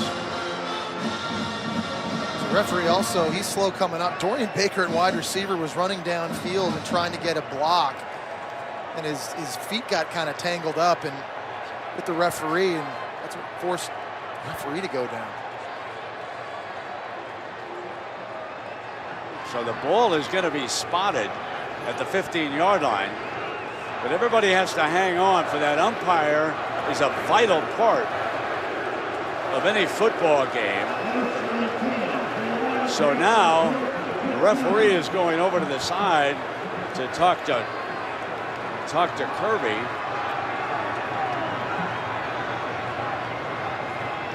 It's the referee that normally stands, about 7 yards right kind of in front of the center downfield. Now the clock operator, you see there, See him backing off. He will operate basically as the umpire. This crew, Brad Rogers, is our referee, so they had to rotate. And it'll be the Wildcat here on 1st and 10. And Snell breaks a tackle and leaps. He's out of bounds right about the 1-yard line. It's being marked. What an electric freshman is Benny Snell. And they missed a hold, I think, on this play, Brent. I think C.J. Conrad held on the outside. That's what allowed Benny Snell to get the edge. Nonetheless, Kentucky having success trying to attack outside when running this Wildcat. Now they spread the field for the Wildcat. The defense has to account for those 3 receivers.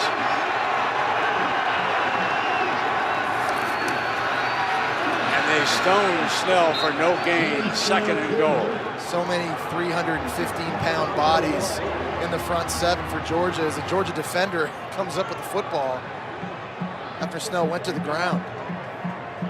It was Bellamy, number 17, that looked like he was very close to ripping that football out before potentially Snell was down. So they stay with this alignment. 2nd down and goal. Blow the whistle. They're going to look at that again. Al Ford, veteran official upstairs. He's our replay official. Now, Mark is saying that he called the previous play is under review. There is no timeout called by Georgia. That's what Stoops wanted. He wanted the timeout. That ball may have been coming out, Jess. Take a look at this angle now. Where's the knee? Where's Snell in relation to the ball? In his end. Does the elbow go down? I think it did. Still got possession, elbow down now. Still has possession. That's when Bellamy rips it out. So it was a good call on the field. It was the right decision, though, to go back and look at this. Right down there by the goal line. So without shuffling to the officials because of the injury suffered by the umpire, obviously the officials have a plan in place where they rotate. And as you go back and look at that on a freeze, you can see the elbow down before the football starts to come out. So it will be Kentucky's ball. Right down by the goal line. Mark was hoping that he could cost Georgia a timeout. You could see him talking in that one shot of the Kentucky coach, but clearly replay had stopped it to take a look anyway. So that's where we are. 1-point football game. After review, the ruling on the field is confirmed. The runner was down. It is 2nd down, Kentucky. And no secret, expect certainly Kentucky to come back out in the Wildcat with Snell. He's been such a good goal line runner for this offense. Only a true freshman again, but his patience, his ability to kind of snip out these holes on the inside. And you see, this is really where Georgia has struggled defensively, allowing touchdowns down in the red zone, not field goals. Now you can see the 3 receivers. And I only count 2 defenders. There's an open man on the left side right now. They haven't accounted for him. They expect Snell to run, and he does. And he powers his way toward the goal line. No signal. And Brent, on that time, I thought there was a false start penalty by Kentucky. I thought the right tackle, Kyle Meadows, went early. See right there? He's already out of his stance before Toth snaps the ball. I thought this referee crew missed a holding penalty earlier, but there was just a little bit of a flinch right before the snap. And you know the umpire would be right in the middle of both of those plays.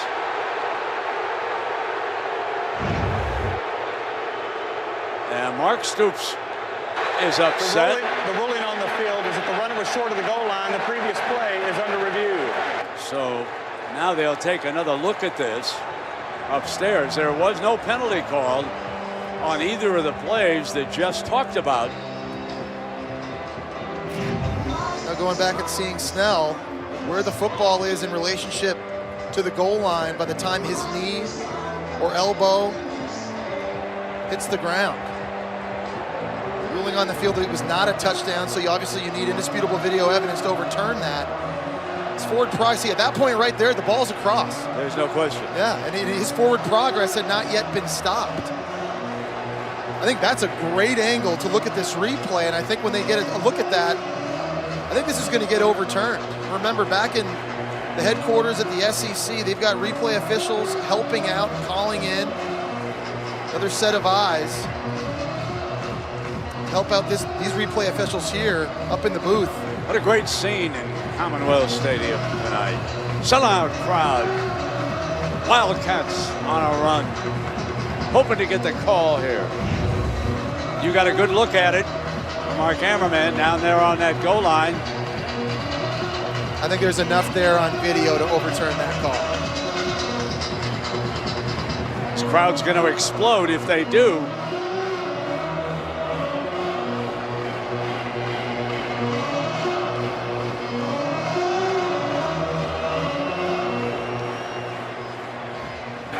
After review, the ruling on the field is reversed. Touchdown.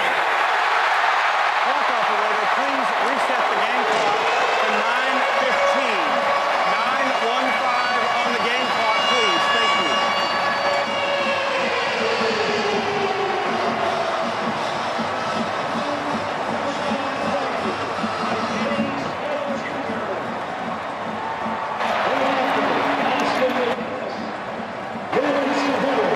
Operator, please reset the game clock to 9:15.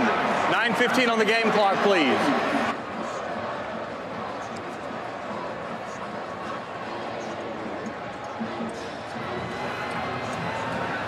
Austin McGinnis.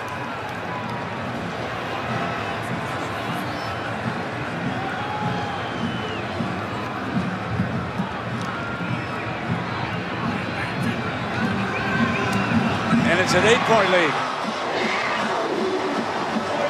So remember when the official was spotting the ball? He couldn't believe it. Upstairs, the replay official, Al Ford, took a look and said, yes, he did cross that goal line. And Mark Stoops on the sideline was much happier with that result.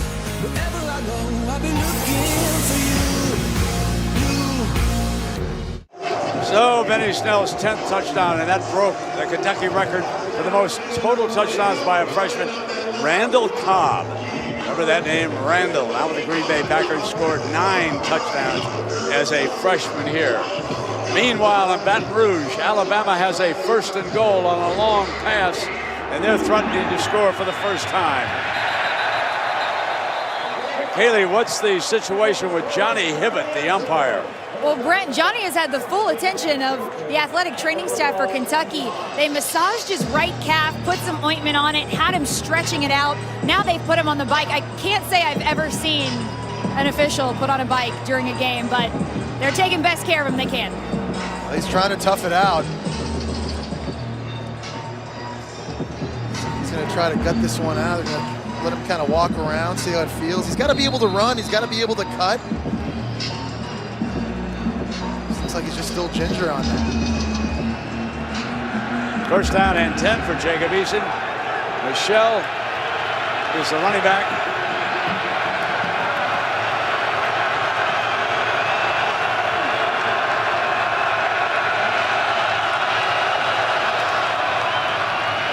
Breaks to daylight.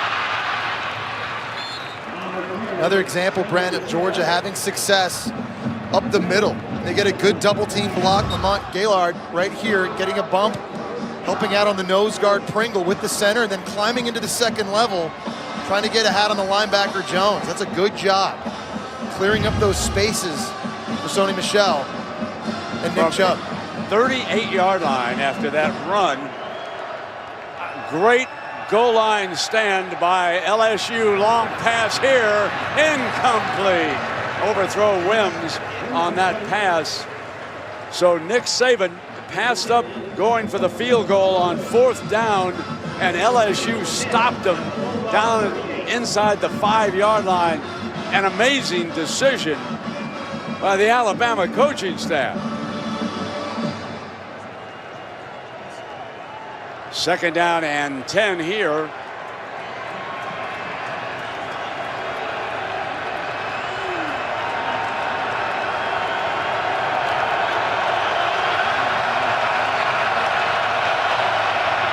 Decent hands to Michelle. Swings wide, 47-yard line. Very, very close to that first down marker there with that time.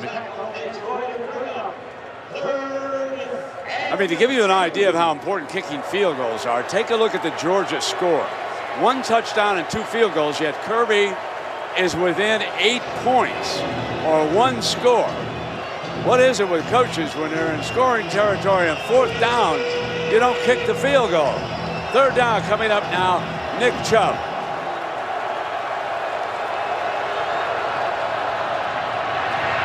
Blast straight ahead, Courtney Love. This A defense transfer waiting is for him. so much more sound. Their last 5 games, 6 games, the run fits are just so much better up front. Courtney Love, the Nebraska transfer, showing you that there. So the officials now calling a timeout for a measurement. This is close.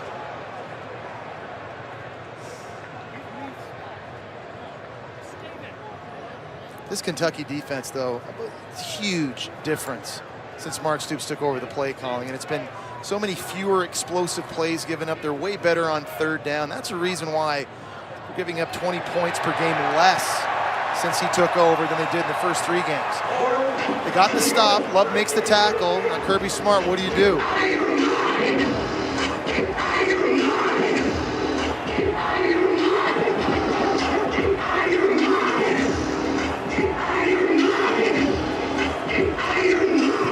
An offensive line that has not been overly physical throughout the course of the year. They're the lightest in the inside. Center guard center, but they've had success tonight running in the middle of the field.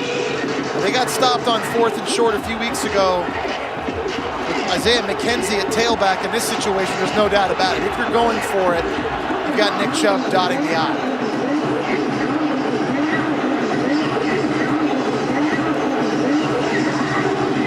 There's Christian Payne, offset to the right.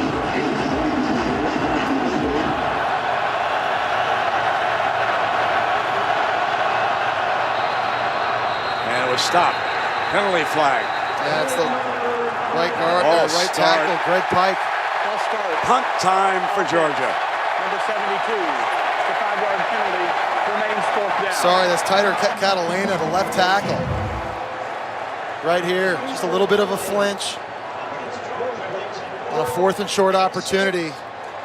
It looked like there was a crease for Nick Chubb to run through too, and Kirby Smart not happy about it, now forces the punt. So Charles Walker back deep as a junior from Louisville. Marshall Long punting for the Dogs. Walker signals fair catch at the 12-yard line. Well, Jess, let's take a look back at our Mercedes-Benz drive summary. Yeah, and it was all Benny Snell Jr., the true freshman for Kentucky on that last drive, lining up in the Wildcat, running between the tackles, showing the vision, showing off the speed, the ability to fall forward. They also got him to the outside as well. Good balance and an unbelievable hurdle, and then he's done this all year, down by the goal line. He just has the knack for finding the end zone. What a weapon he's been for this offense. It's hard to imagine that Iowa was really the only other big school in the country that was even recruiting this guy. What a big get for Mark Stoops, who's proven to be a great recruiter here at Kentucky. Boom Williams will open as the Kentucky running back. Gap closes quickly, but not before Boom crosses the 15-yard line to the 17. Yeah, Kentucky's just got so much speed. You know the old adage, speed kills. And it's guys like Boom Williams, Jeff Badet outside, Ryan Timmons, and Juice Johnson in the slot. They truly are one play away from hitting the home run, and that's what keeps defensive coordinators up at night. They've got a game plan against Kentucky. 2nd down and 6 for the Wildcats.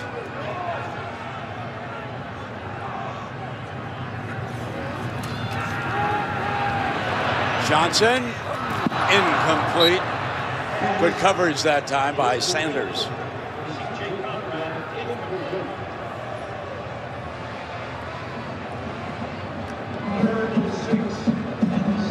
Third down and 6 coming up for Stephen Johnson and the Cats. This situation with Steven Johnson's legs on a critical third down. If it's not open downfield, he can break contain and take off and try and go get this himself.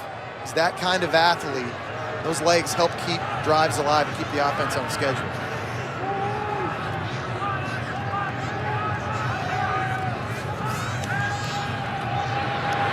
Steps up, wide open in the middle of the field is Johnson. Johnson to the 47, but he may have put it down. He may have put it on the ground. That's Mo Smith holding the football. Kirby wants to know, was it put down? The receiver was wide open. The ruling on the field is that the runner was down. It's first down. I thought the ball started to come out a little bit earlier. Watch this again. There's Sanders wrapping him up. Hit comes from the backside, ball's out. He does not have possession of that football before his knee touches the ground. It was Maurice Smith, the Alabama transfer. They came back and got the hit. Referees stopped the play. They're going to look at it, and they should. This is going to be Georgia football. The runner was down. The previous play is under review. This will be Georgia football. What a takeaway this would be for Kirby Smart and the Bulldogs, too. You know, that's one thing, Brent, you had mentioned the turnovers earlier. That's one thing Georgia's really done a good job of for most of the year. They were tied for first in the SEC in turnover margin at +6, but 2 giveaways early in this game kind of put them behind the 8 ball. Good hustle on the play by Maurice Smith to come back and make a tackle after Johnson was wide open over the middle of the field on that in route. If this call gets overturned, Georgia's going to have the football with great field position.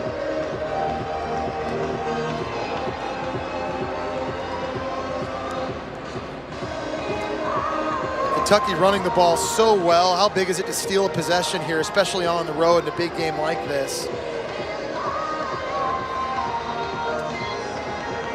get an opportunity to kind of see the recovery here by these Georgia Bulldogs climbing all over it. Well, Coach Saban hated to lose Mo Smith, and he just showed you why. He graduated, of course, so it was okay to transfer. He had played for Coach Smart when Smart was the defensive coordinator at Alabama. In fact, he helped recruit. After review, the ruling on the field is reversed. The runner fumbled the ball and is recovered by Georgia. It's first down, Georgia. Please reset the game clock to 6 minutes and 12 seconds. I feel like the 6 minutes and 12 seconds on the game clock, please. Thank you. The SEC replay officials back at the SEC Video Center having a busy night here watching this game. And you can see for Kentucky, turnovers, that's been an issue this season. Ball is at the Kentucky 38-yard line. Situation where offensive coordinators like to take shots in sudden change situations here on the fringe. You've already seen Wims, number 6, come up with a big post throw. This is where Jim Chaney, the offensive coordinator, dials up a play-action shot again. There's the play action. Going to go deep. Battle for the ball. Incomplete. That was terrific work in that secondary by Batty. And another example of an underthrown deep ball by Jacob Eason. I thought he had Wims here on the double move go, but you see how Wims has to come back because of the underthrow, and there's Beatty, the 6'3" corner with long arms. He's able to knock that away. I love the play call by Jim Chaney. Just has to be better executed on the deep ball. That's one place that I think Eason really needs to improve moving forward. 2nd and 10. Eason with time. Incomplete. That was Ridley working across the field, couldn't hang on. That's his 2nd drop in this game, Brent. A true freshman. He's very talented. I think he's going to be a really good player one day, but he's having issues right now handling the football. And 2 blown opportunities for the Bulldogs. They decide to be aggressive after the turnover, throwing it twice. Now setting up 3rd and long. Michelle checks in. He's the running back.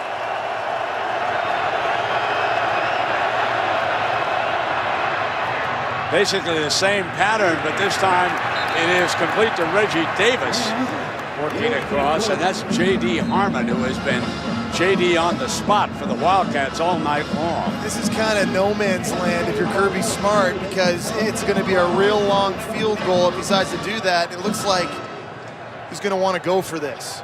Ball at about the 33 and a half yard line, and oh no, they are going for a field goal. He's got Blankenship out there. I'm watching all the short yardage guys run on the field. Jacob Eason, he doesn't leave because he's the holder.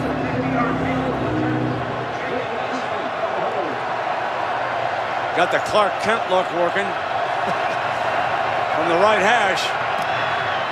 Curling and good.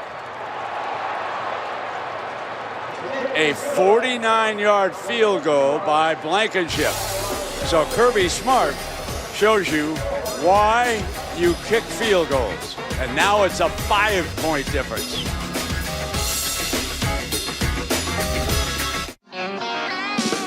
Well, perfect weather, great crowd, and excited fans here in Lexington. Our SEC Tailgate of the Week brought to you by Zaxby's. What a great day it was, the tailgate. Fans got here early. They're playing the old beanbag toss. Little Jenga. Building block games. Meanwhile, inside Commonwealth Stadium, crowd excited. Well, many of them here in the Bluegrass country are watching the end of the Classic on the big board. California Chrome on the lead. Watch this third place horse. Watch Arrogate now on the move, trained by Bob Baffert. And watch the jock on California Chrome as he makes this turn. He's going to check back to see if he's got trouble in the stretch. And then comes one of the great finishes ever. Diving down low to try and get a hole. And we're away with a kickoff. Trust me, Allegar won the race. And here's Bedette coming up. Big hole, and Bedette is out to the 23-yard line. Let's check in down below with Kaylee. Well, Brent, kickers all through college football are known to have their superstitions, right? Well, early in fall camp, Rodrigo Blankenship was sending kickoffs well into the end zone. Then, as practices continued, he just couldn't get one back there. So special teams coach Shane Beamer goes up to him in a sort of, hey man, what's up? Blankenship said, man, I lost my green tea. If I don't have my green tea, that ball's not going as far as I want it to. They've now got several green teas to make sure Blankenship always has one ready. Ah, yes, Kaylee. Kickers, they're a special breed. Boom Williams is a running back for the Cats. First down from the 22. Play action by Johnson. Going to try to take the top off. Going long. Juggled and intercepted. What an interception by Baker. DeAndre Baker, one of the best defensive backs in the country. Folks, he picked his pocket on this play. That should have been a touchdown for Kentucky. Bedette's one of the best deep threats in this conference. This is a perfectly thrown ball by Johnson. Hits him right in stride. Catch it and score. But Baker, since becoming a starting corner after the Ole Miss game for Georgia, all he's done is make big plays. What concentration, able to pluck that ball out of midair. You think about the forced fumble he forced against Tennessee on the goal line with Hurd, fumble recovery against South Carolina, 10 tackles and a sack against the Gators. DeAndre Baker's just come up so big for the Bulldogs and a missed opportunity for Kentucky. Wow. Out trailing by 5. About 5 minutes left in the third quarter. Michelle's the running back for the Dogs. First down carry, and it's a good one before Love can bring him down. You got to give Georgia's defense a ton of credit. We're watching a young but talented defense grow up before our eyes with these takeaways. A lot of true freshmen, a lot of true sophomores out on the field for the Bulldogs defensively. They're playing with a ton of confidence. They've been unbelievable now these last 4 games, making plays. 2 takeaways now in the last 2 possessions. Second down and 5 after the Michelle run. Battling for a first down. Let's see where it's spotted. Appears to be just a little short. Jones again with the stop. And Georgia's being physical up front. They're getting some push. They're getting some movement. We saw this when Nick Chubb ran for over 230 yards week 1 against UNC. We saw this, you and I, Brent, in person a few weeks ago in that Sunday game at South Carolina. They've got a lather going. These running backs got a lather going. And I think it's because of the play calling and Jim Chaney staying consistent with the run. So Payne stacked in front of Chubb.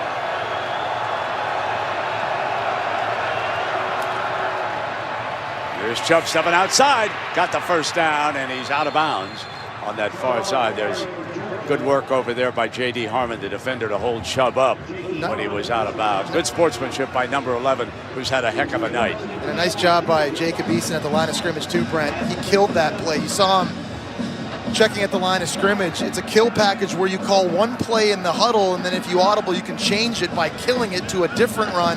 He didn't get the look he wanted to at the line of scrimmage. The young true freshman made the appropriate switch. That was a big-time play. Mental check by a true freshman quarterback. Brian Harrion, number 35, the freshman from Douglasville, Georgia, is in the game for the first time as the running back. And he breaks a tackle, and close to that 40-yard line, about the 39. Brown with the stop.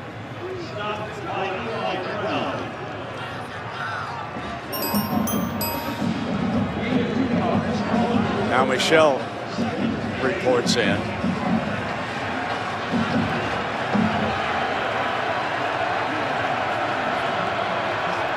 Second and 8. Going to go to the far side. There's a penalty flag, so hang on, everybody. Simmons was the target, and there's a penalty flag. Yeah, I think Harmon may have been grabbing a little bit of jersey on Simmons as he was outbreaking in his route. It's going to be pass interference, I think. Holding. We're holding. Defense, number 11. That's a 10-yard penalty from the previous spot. Automatic first down. Your choice. Go back and take a look at this again. Watch number 11. He's got the left hand on the jersey, and right there, that's when he kind of grabs. Just a little too much of a tug. And it kind of prevented Simmons from getting out of his break. That gives the Bulldogs a first down. Ball just about midfield.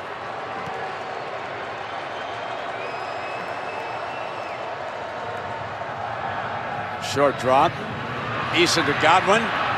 Godwin maintains his balance and picks up another first down at the 37-yard line. Edwards again making the stop. You know, we're seeing Jacob Eason make some good decisions with the ball and also make good decisions at the line of scrimmage. And I'm impressed for a true freshman to handle this pro-style offense. That's a lot. You see spread offense now in college football. I think it makes the transition so much easier for high school quarterbacks because it's similar to the system they run in high school, but Jim Chaney's offense, just all the terminology, the verbiage, the volume of run game, pass game schemes, pass protections, personnel groupings. So for this young true freshman to be able to handle all that, it's pretty impressive. First down here for Eason. Hands it off to Michelle, trying to get the right edge. Cut back, another penalty flag is thrown here on the near side. It might be Blazevich, the tight end, number 83. On, I think it was Ware, Denzel Ware. A little hold. Holding. Offense, number 73. 10-yard penalty from the previous spot. Remains first down. So it's 21-16, Kentucky leading Georgia here in Lexington. Meanwhile, LSU and Alabama are still scoreless. 6:17 remaining in the third quarter in Baton Rouge.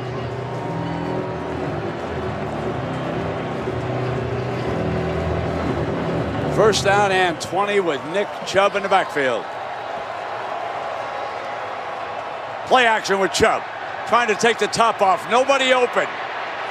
The defensive backs did not bite. And Eason has to scramble out of bounds. Terrific coverage, Jez. Well, I think that's one that Jacob Eason's going to want to have back. He had Michael Chigbu, number 82, running a post route. And I thought Chigbu gave Jacob Eason an opportunity to kind of get this.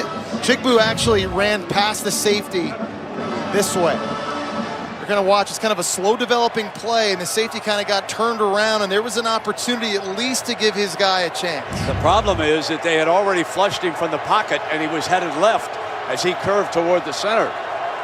So now we've got Eason firing, complete in underneath.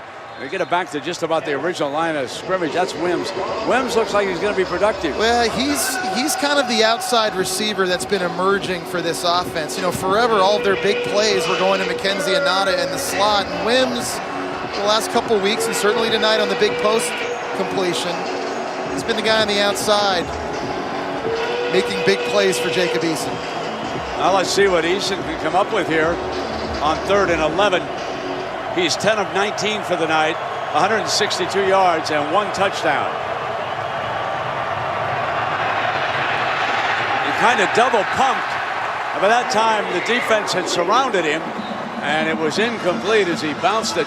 That was Ware applying pressure. Yeah, that's going to come with time, Brent. Learning to anticipate throws and not have to see the throw come open. I thought he could have done this on the post throw a couple plays ago as well, just get it out. But you can't triple clutch in this league, certainly. Expect to make completions down the field into tight windows.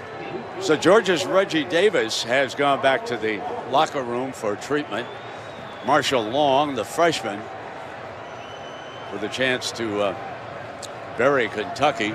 Walker is standing on their 10-yard line, and he's just going to get out of the way and hope it goes to the end zone, and it is a touchback.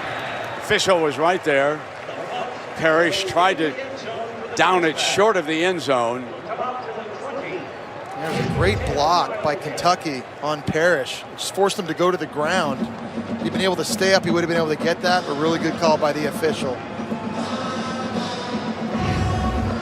Well, tonight, after a full day of great football, don't miss SEC Now with Dari, Dorian, and Booger. These guys have the highlights, game breakdowns from a big week. SEC Now, right here on the SEC Network, and streaming live on the ESPN app, and watch ESPN. Alabama and LSU scoreless. 5.5 minutes remain in the third quarter here. Kentucky leads Georgia 21-16. And there's Boom Williams, and he is stopped immediately by Reggie Carter. That's the end of the third quarter. So we've come to the end of the third quarter. If Kentucky can hang on, they'll be in first in the East. If Georgia rallies, they'll stop the bleeding.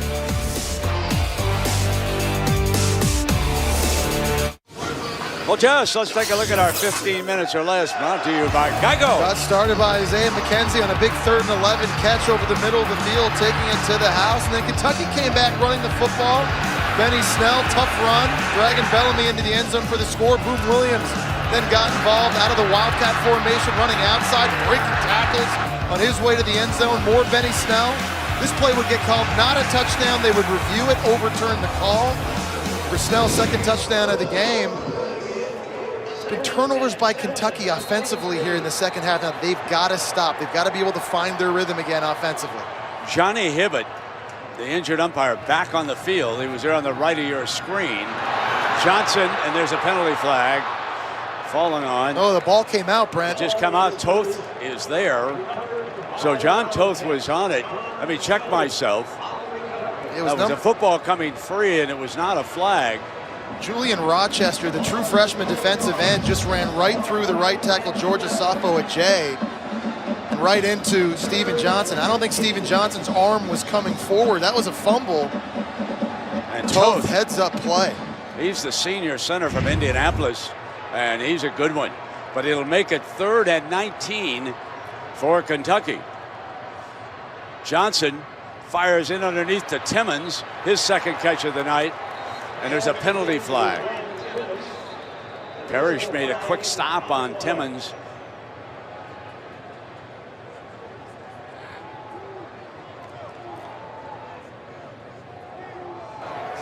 Personal foul, block below the waist, number 71. That penalty is declined. It's 4th down. That's Stenberg. Whenever you went back. Okay. You can't cut block going back towards your own end. And that's why Kentucky's offensive lineman was called for that. They just have not been able to find a real rhythm here since the second half of the third quarter. And Georgia's going to have great field possession. They've got McKenzie standing now on the Kentucky 48. He knows that McInnes has struggled. Runs up and got it at the 47. And he's wrestled down at the 41. Great field position. Coming up for Jacob Eason and the Dogs. And a look at our standings. show you how unbelievable this is with Kentucky and Florida, both 4-2. Tennessee not out of it at 2-3. Keep that in mind. And next week, Kentucky goes down to Knoxville. With the Gators still with games coming up against an improved South Carolina team, and of course LSU in Death Valley, Kentucky's got an opportunity to go to Atlanta if they can hold on tonight and get that win in Knoxville next week.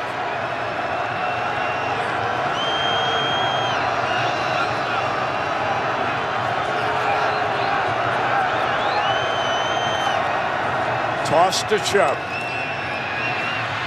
Patient, daylight, beautiful 11-yard run. Such good feet, such good vision, and that burst. Of course, he had that awful knee injury last year against Tennessee. Coaching staff thinks that Nick Chubb is stronger now than he was at the time of the injury. Probably doesn't have the top-end speed back just yet, but you see that patience. He's just run this play so many times, allowing the blocks to set up, and then when he sees the crease, puts his foot in the ground, he gets north. Ball at the Kentucky 30-yard line. Play action. Chubb with a good block. Fire near side, incomplete. Fired a bullet to win. He did, but he's late, Brent. This is another example of him having to anticipate the throw. As a young true freshman, he wants to see receivers wide open. He doesn't feel comfortable yet throwing when the receiver doesn't yet have his back turned around just yet. Right now, the ball's got to come out. And just being even a split second late on an outbreaking route to the near side of the field, Jacob Eason, I think, is going to be spectacular in the future. But anticipation, that's something that will come. 2nd and 10.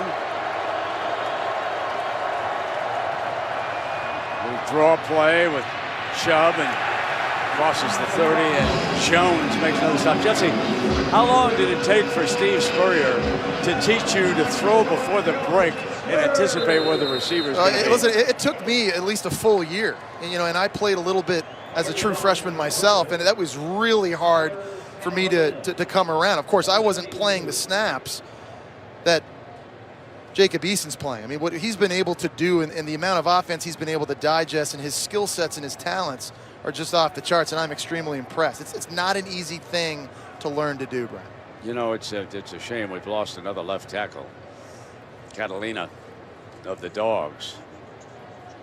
And so, Kaylee, talk to us about Georgia and the mood leading up to this game.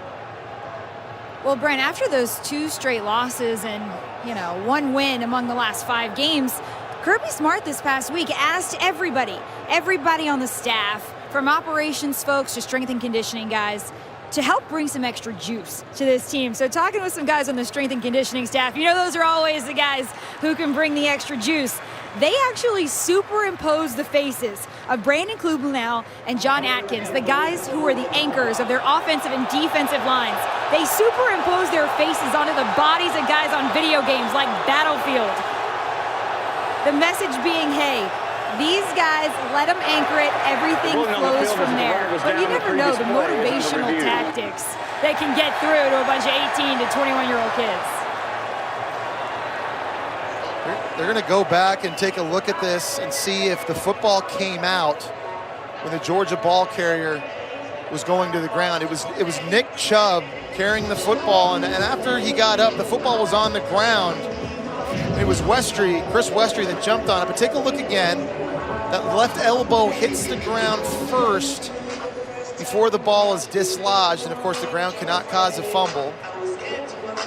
It's Chris Westry, the cornerback, number 21 for Kentucky, that was late to dive on this.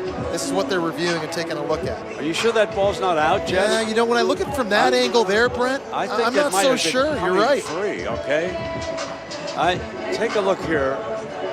You see how he's getting that right arm back on the ball, because maybe it already had been dislodged. The ruling on the field is confirmed with the runner being down. You're right. It is 3rd down, Georgia. Interesting. I thought that one view head on, sort of, it looked from that other angle like he had his arm wrapped on it. But regardless, the officials have decided that he was down, and we'll play on here. 3rd down and 8. 13-17 left in the 4th quarter. A good one in Lexington. Take one more look at this, Brent. Ball's tucked in. Yeah, I'm with you. The more I look at that, the more it looks like the ball was coming out. And that should be Kentucky football. Yeah. But they did confirm it. Isaiah Wynn, a junior from St. We're going to continue to Petersburg. look at the play. I think Birmingham has stepped in. I agree. I think that they got a call from Birmingham. The SEC Video Center. I honestly believe agree. that because the one angle is so deceptive, it looks like his hand is firmly wrapped around the ball, but it's out. And it looks like it's coming out right now. You see It's the ball out. starts to just kind of move around. It's Jordy Jones, or it's not Jordy Jones, sorry, it's Courtney Miggins, number 94, that's got the right arm in there dislodging the football, and I don't think he has full control of that when he hits the ground. What a huge play by that defensive player. Yeah, Miggins, Courtney Miggins is a senior. He's a Georgia youngster, and this is... if this gets overturned, this would be the third takeaway for Kentucky in this game. After review, there's a reversal on the field. There was another angle on the camera. Please reset the game clock to 13:24. Please reset the game clock to 13:24. Please, thank you. Kudos to Scott Matthews and Patrick McManus, producer and director in the truck, with coming up with the correct angle, because it convinced instant replay that indeed that ball was loose.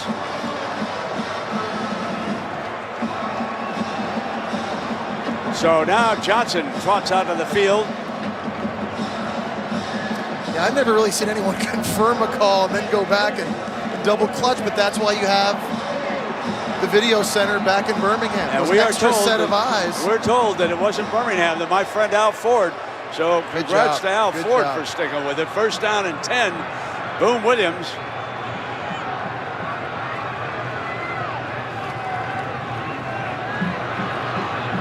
Running straight ahead, picking up 3 or 4 yards here on first down. He's gotten so much better at running between the tackles. This guy used to bounce the football outside so often, and sometimes would lose yards, but you know, those Sunday runs, those NFL runs, every running back every Sunday, they take what they get, the extra 2, 3, 4 yards inside. And Boom Williams has done a much better job of that here in the last couple weeks.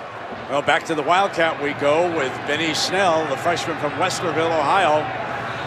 Motion Johnson.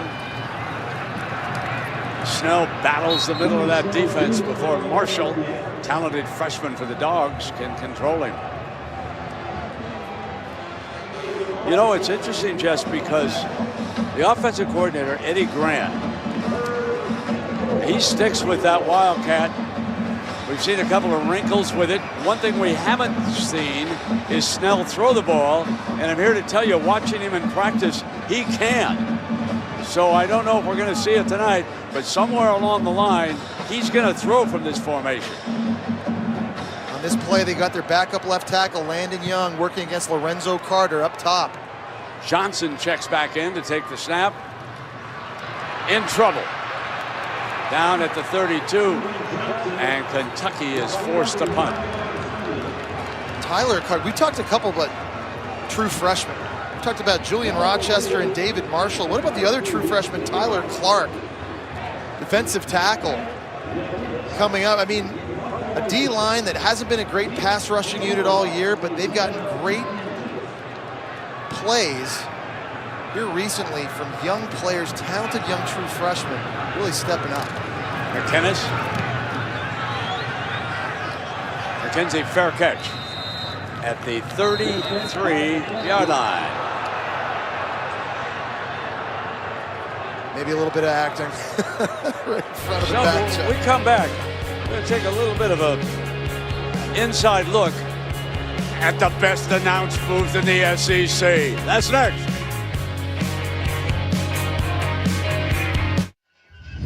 Well, let's take you backstage and show you our lovely home here at Commonwealth Stadium. You can see where those lights are shining. They're on us. Jesse always off to my right over here. He's got his ISO monitors. You can see what he looks at. And then here in the middle, you know, for the aging old man, he's got to be looking at the monitor a lot. My son Scott's right here. George Hill Stats. And right over there, folks, I can tell you it's scoreless, and they've just started the fourth quarter in Baton Rouge. We've got a lot of room in here. As you can see, Brent and I, we got a football in the back. We just play catch at halftime, work on some of our out-breaking routes. Hey, we got JJ running things, our stage manager. I got Las Vegas Scott over there. He modulates the volume, waving everybody back home. Pretty soon we'll be cheering the Las Vegas Raiders. So here we are. Ball game on, gang, and it's been a good one. Thanks for sticking with us here tonight. Georgia with a first down and 10. Eason fires high, and there's incomplete, and it's second down and 10. Just another example of just a little bit late from Jacob Eason on an out-breaking route. Alabama just scored the first touchdown. I think it was Jalen Hurts. Jalen Hurts, he has been the thorn in the side of this defense, and it's been a great defensive effort by LSU. It's been a thorn on a lot of defenses, I think, in the SEC this year. Just a great run by the Alabama quarterback to put him up now, 6-0.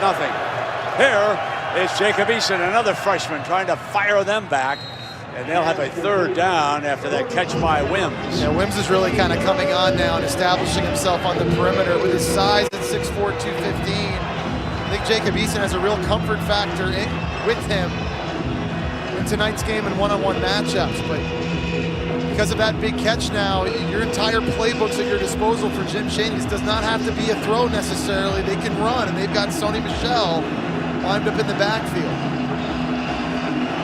Third down and 3.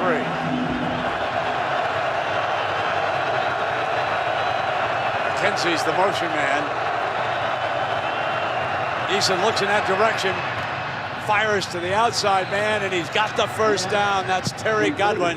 Accurate throw by Jacob Eason, putting it right on the body of Godwin in tight press man coverage. I've seen Jacob Eason be extremely clutch late in games, in close games this year. Remember the 4th and 13 against Missouri for the touchdown to McKenzie? Touchdown pass to Ridley with 10 seconds to go against Tennessee, and then even against Vandy, hit a 4th and 13 to Godwin. This guy, the lights don't shine too bright for him late in games.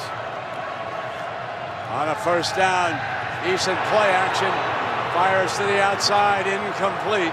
It'll be second down and 10. Dory Noka, show us how Alabama got on the scoreboard. Well, Brent, I saw your back was turned as it happened, so this might be the first time you see this. Jalen Hurts in a scoreless game. By the way, first FBS game to go scoreless through 3 in 2 years. Touchdown, Bama. Jesse sent me a shot of the booth. That's a heck of a setup you got, my friend. 7-0 Tide. It works for us. And this, by the way, Dory, I hope you get to do a game up here at this Kentucky booth, because it is really good. One of the best in the country. Play action now. Eason fires, got a man wide open, and now breaks a tackle. There is that tight end of the future, folks. Down to the 26-yard line. He is going to be a dandy. And here's a fantastic job this time by Jacob Eason, throwing with anticipation. Watch when he lets this ball go. Not his head's not turned around. That's a perfect example. Puts it right on the face mask of his roommate. Just what you were looking for from him. First down and 10. We got 3 receivers out wide. Michel alongside. Offensive line gives him enough time. Might have overthrown his man. He did. Godwin couldn't catch up with that. And he's working against Westbury, a dandy back there. Georgia's come out throwing the football. Kentucky now defensively has to find a way to put pressure on Jacob Eason and disrupt his timing. Obviously, the game plan for the Wildcats and Mark Stoops earlier was stop the run, be physical. But Georgia's now kind of trying to open the game up a little bit by throwing it. Mark Stoops is going to have to dial up some pressures, and some of these D linemen are going to have to win one-on-one, get in the backfield. McKenzie's dangerous in the slot, and he's off to the right. Second down and 10. They'll run Michel in that direction. Michel to the 15, turns the corner, dives for the pylon. Touchdown, Georgia. What a run by Sony Michel.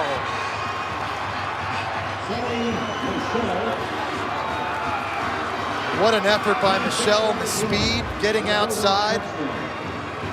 Running outside around the cornerback bait. He's able to stay in bounds and extend the football to the pylon. The drive started with pass plays, and Sony Michel pays it off.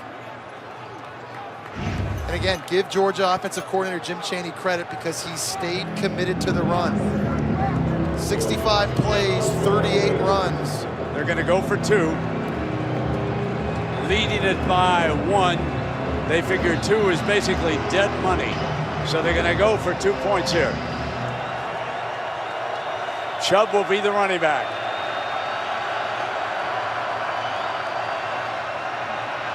Easton to throw, and good.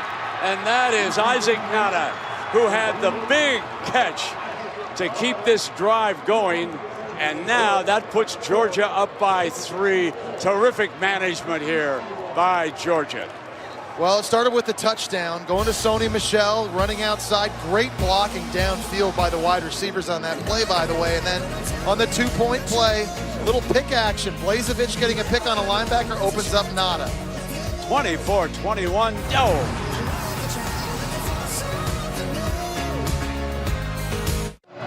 Oh, there is Nada, tight end on the right.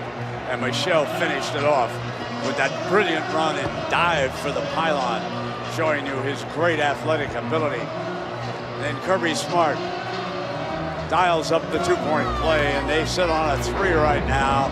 And the heat's on Kentucky if they want to be the leader in the East. They've got 9:12 to go. All 3 timeouts. They got their big play wide receiver, Jeff Baudette, back on the goal line.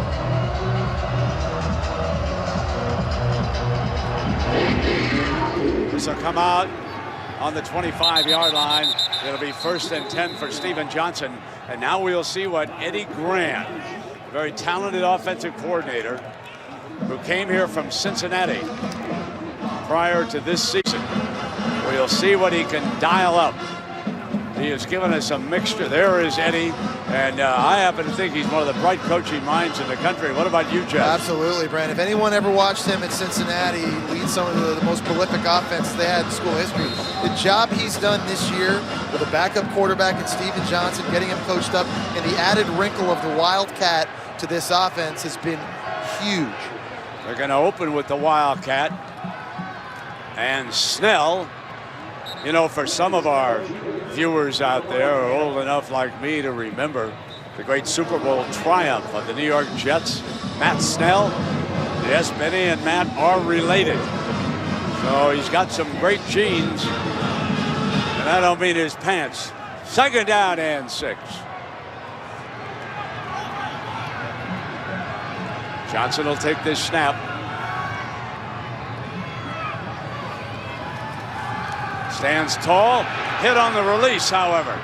They have waited too long just to throw it. Well, yeah, Bellamy out there working against the left tackle. He beat him really bad. Bellamy's really long. 6'5", 240 pounds. He's working against the left tackle. It's the true freshman, Landon Young, and he got all in Steven Johnson's business. Now setting up 3rd down. Remember, there's that true freshman left tackle. Cole Mosier's hurt. He's normally the starter, and this guy is going to be a really good player down the road. He was a huge recruit, but he's dealing with a lot of athleticism outside right now. Looks like Lorenzo Carter. So Mosier had injury telling. They give the youngster help, and a great grab by Baker, Dorian Baker. 6'3", with a huge catch radius. It just climbs the ladder over top of Malcolm Parrish to make this catch. A 24-yard gain on that grab by number 2 moves the ball into Georgia territory. Ball on the 47-yard line. They go back to the Wildcat with Snell.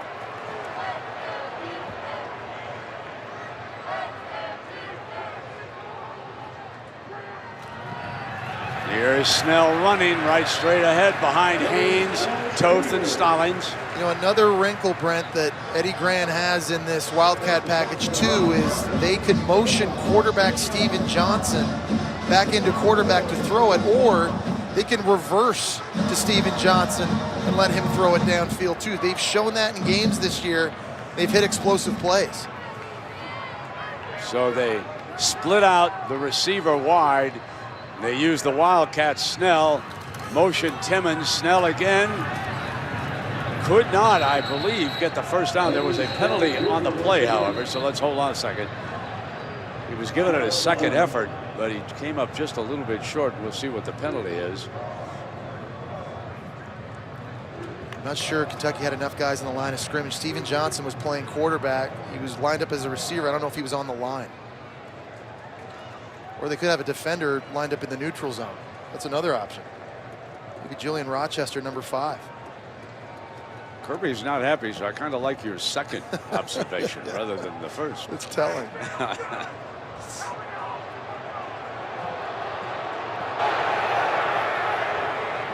Sideline interference on Georgia. 5-yard penalty is added on to the end of the run. It's first down.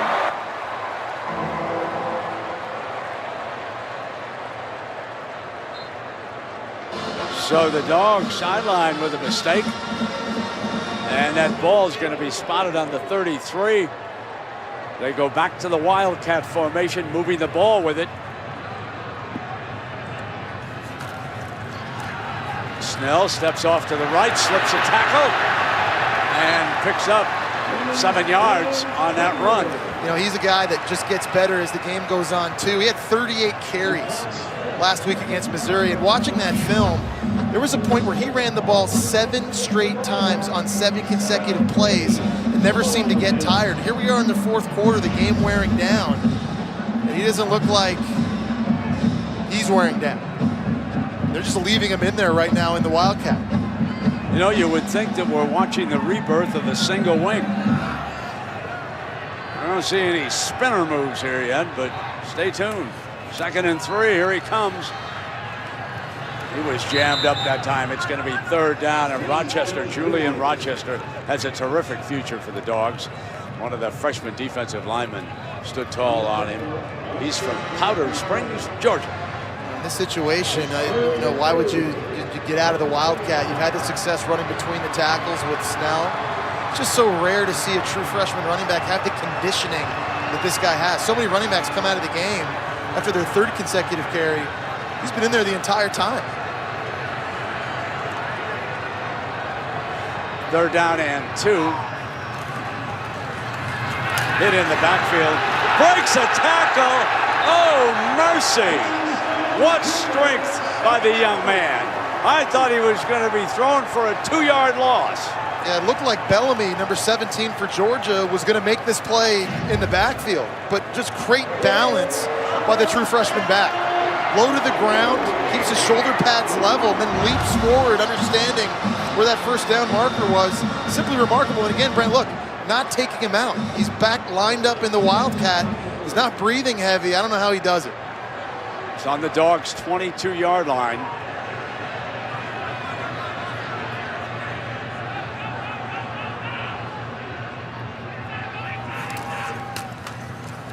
That right side of that offensive line, Stallings and Meadows are doing some job blowing holes open for Mr. Snell.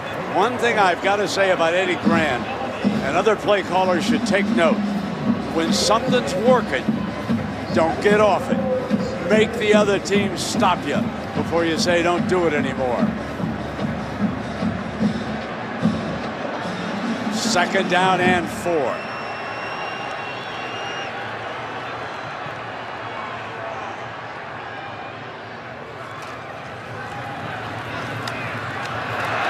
Another 1st down. A remarkable effort here by number 26. Julian Rochester, number 5, he's holding his point.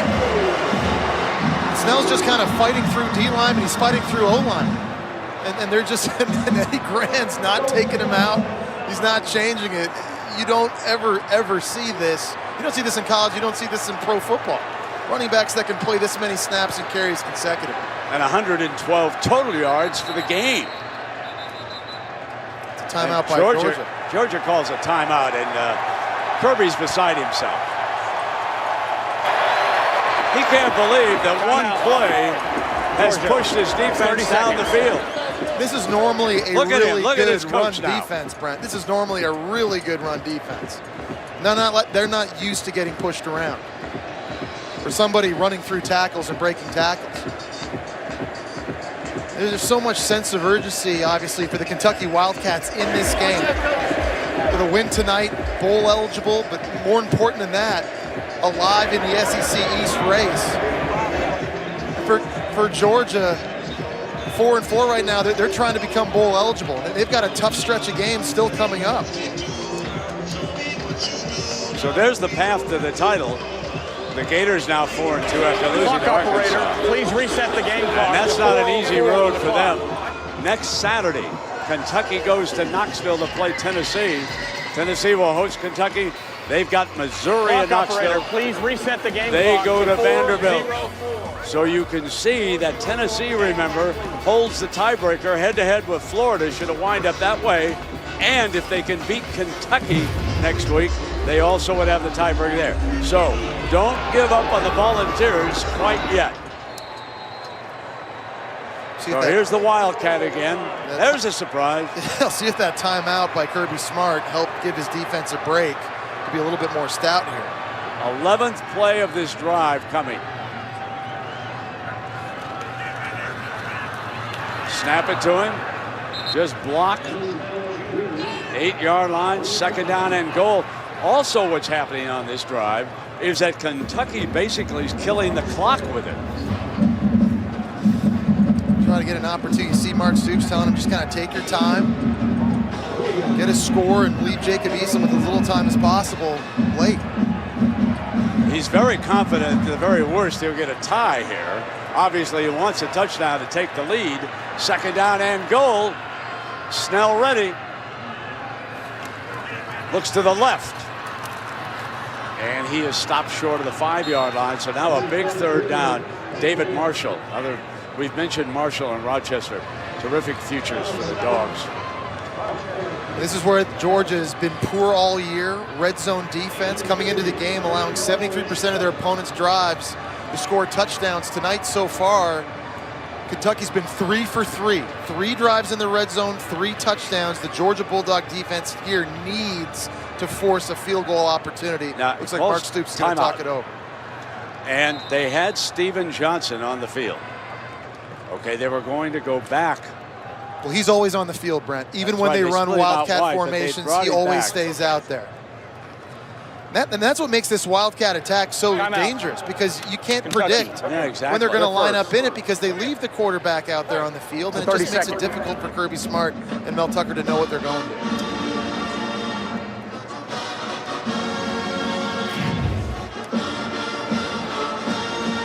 Look at Mark Stoops telling Eddie Grant he wants him to throw the football.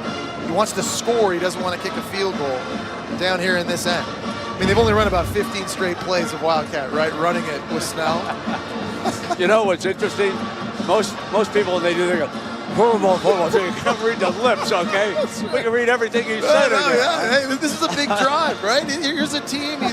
They're trying to win the SEC East. They're trying to become bowl eligible here tonight. Yeah, exactly. You know, you have an interesting point, though. You said earlier the one wrinkle they haven't showed on tape yet in the Wildcat has been Benny Snell throwing the football. But at practice this week, you saw him do it. You said he was pretty good at it. Yeah, he can throw this would not be a bad area if you were going to add that wrinkle. If you're Eddie Grant, line up in the Wildcat again with Benny Snell and see if you can hit a pop pass to tight end C.J. Conrad or something. Although it looks right now like Kentucky's coming out in a more conventional set.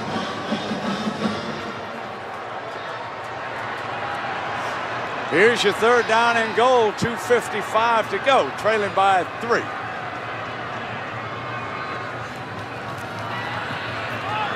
Lob, jump ball incomplete.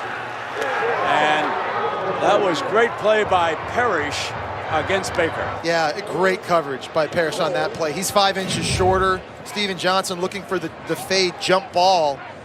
Parrish just kind of walls him out like a basketball player, but he's got his face turned to the football trying to locate it. There's the first real good stand by the Georgia defense in their own red zone. So here's Austin McGinnis on for the tying effort.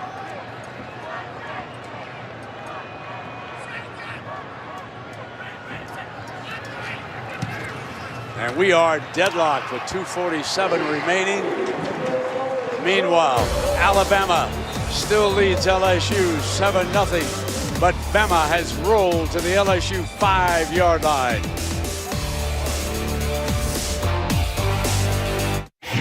SEC Saturday Night is brought to you by the $4.99 DQ Chicken Strip Basket at participating locations. Well, we welcome you back, and there was quite a card show put on here during the game. This, of course, is earlier. And then they flashed it. The result, it was a thing of beauty. Go Big Blue.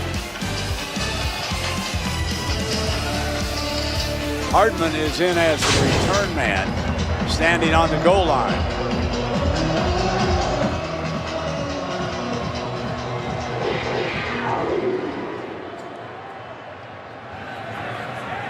Out on the 25.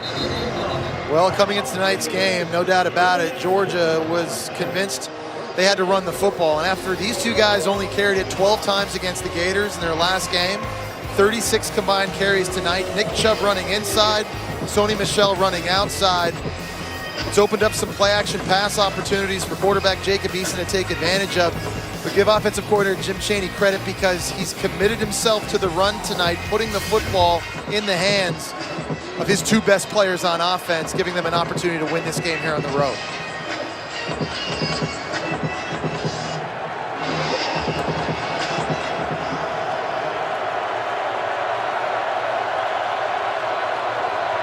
First down, play action. Not much doing on that. He threw it to tight end McWilson, made the stop on Nada.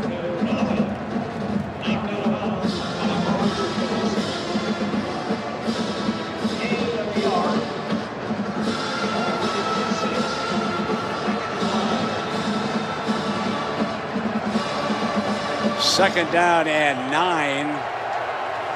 Deadlocked at 24. 2 minutes and 15 seconds left in regulation.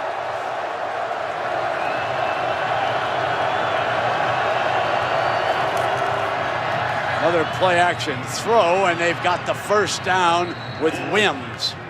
Wims is emerging, isn't he? Yeah, he really is. And it's been funny watching the play calling by Chaney because after having so much success early in the game running the football, here in the second half, they've really opened it up, throwing it to the perimeter of the field. And you're right, Brent, it's been number 6 Wims.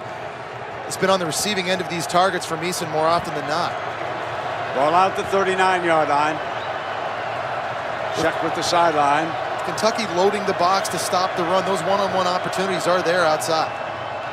They do run Chubb for a couple of tough yards.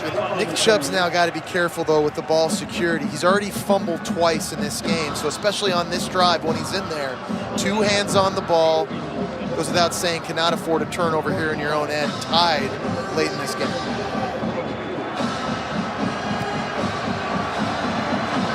Blankenship warming up. Play action. Firing back and hitting his favorite target again. And Jacob Eason's proven that he can be clutch late in games throwing the football. He's earned the right, certainly, to throw it in this type of scenario to need to win this game.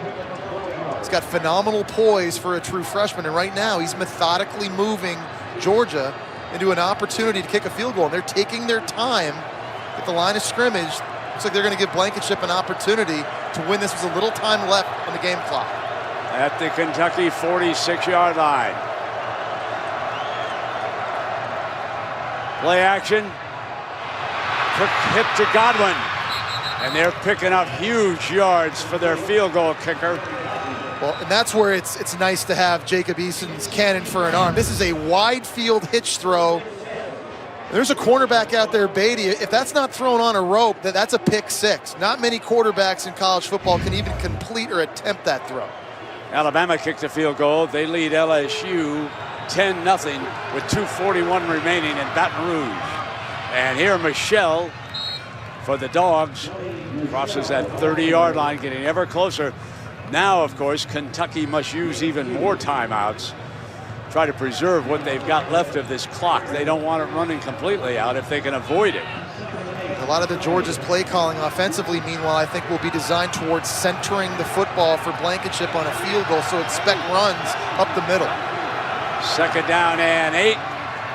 And Michelle does that, but he breaks a big tackle, and it is a first down across the 15-yard line. Wow.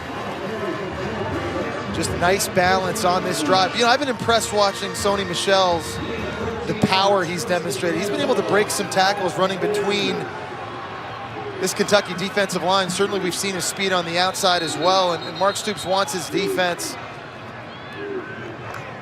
to be ripping at the football here, trying to force a takeaway. Georgia. The 30-second timeout.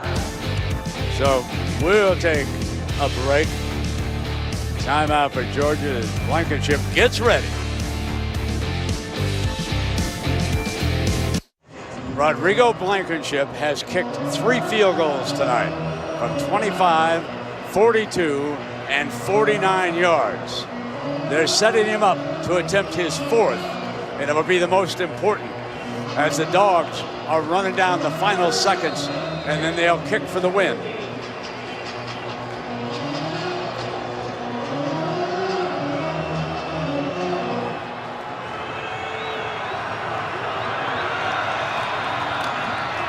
Michelle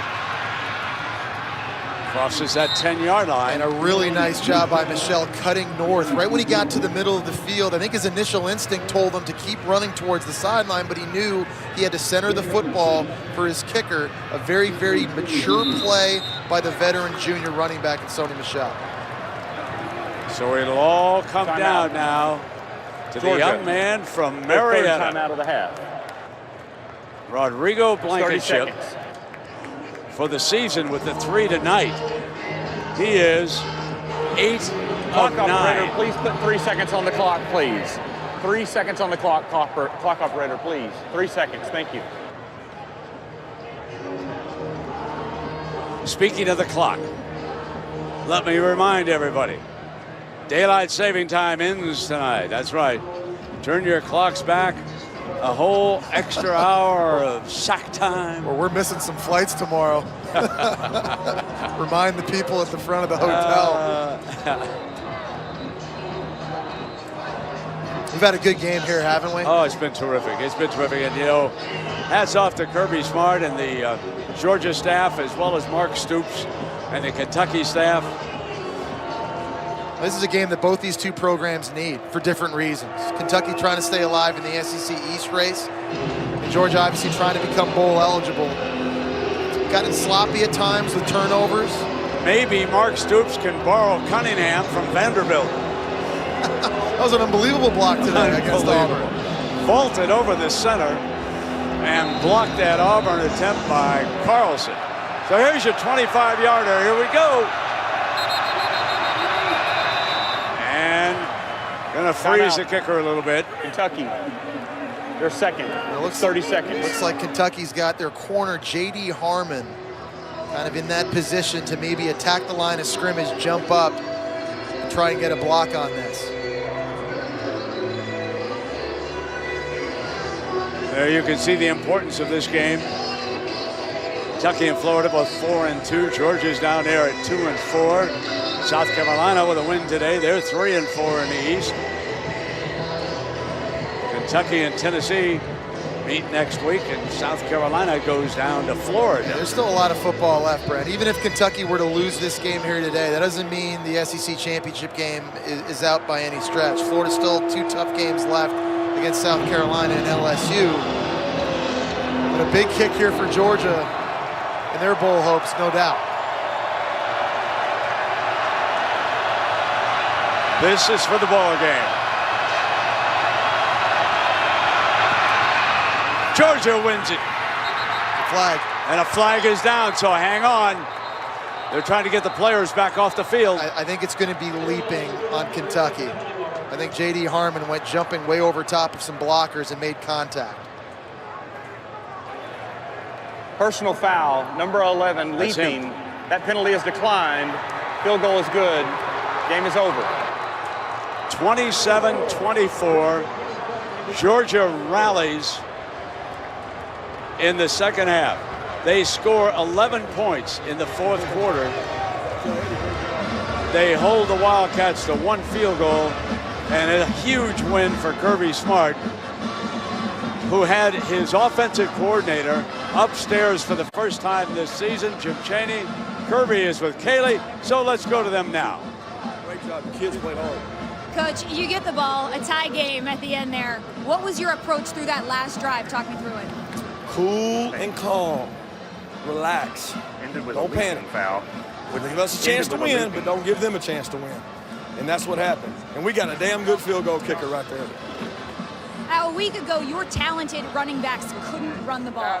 What was the difference for Nick Chubb and Sony Michel's success tonight? I think an attitude, an attitude adjustment of we got to run the ball, we got to be physical. We simplified some things and helped out.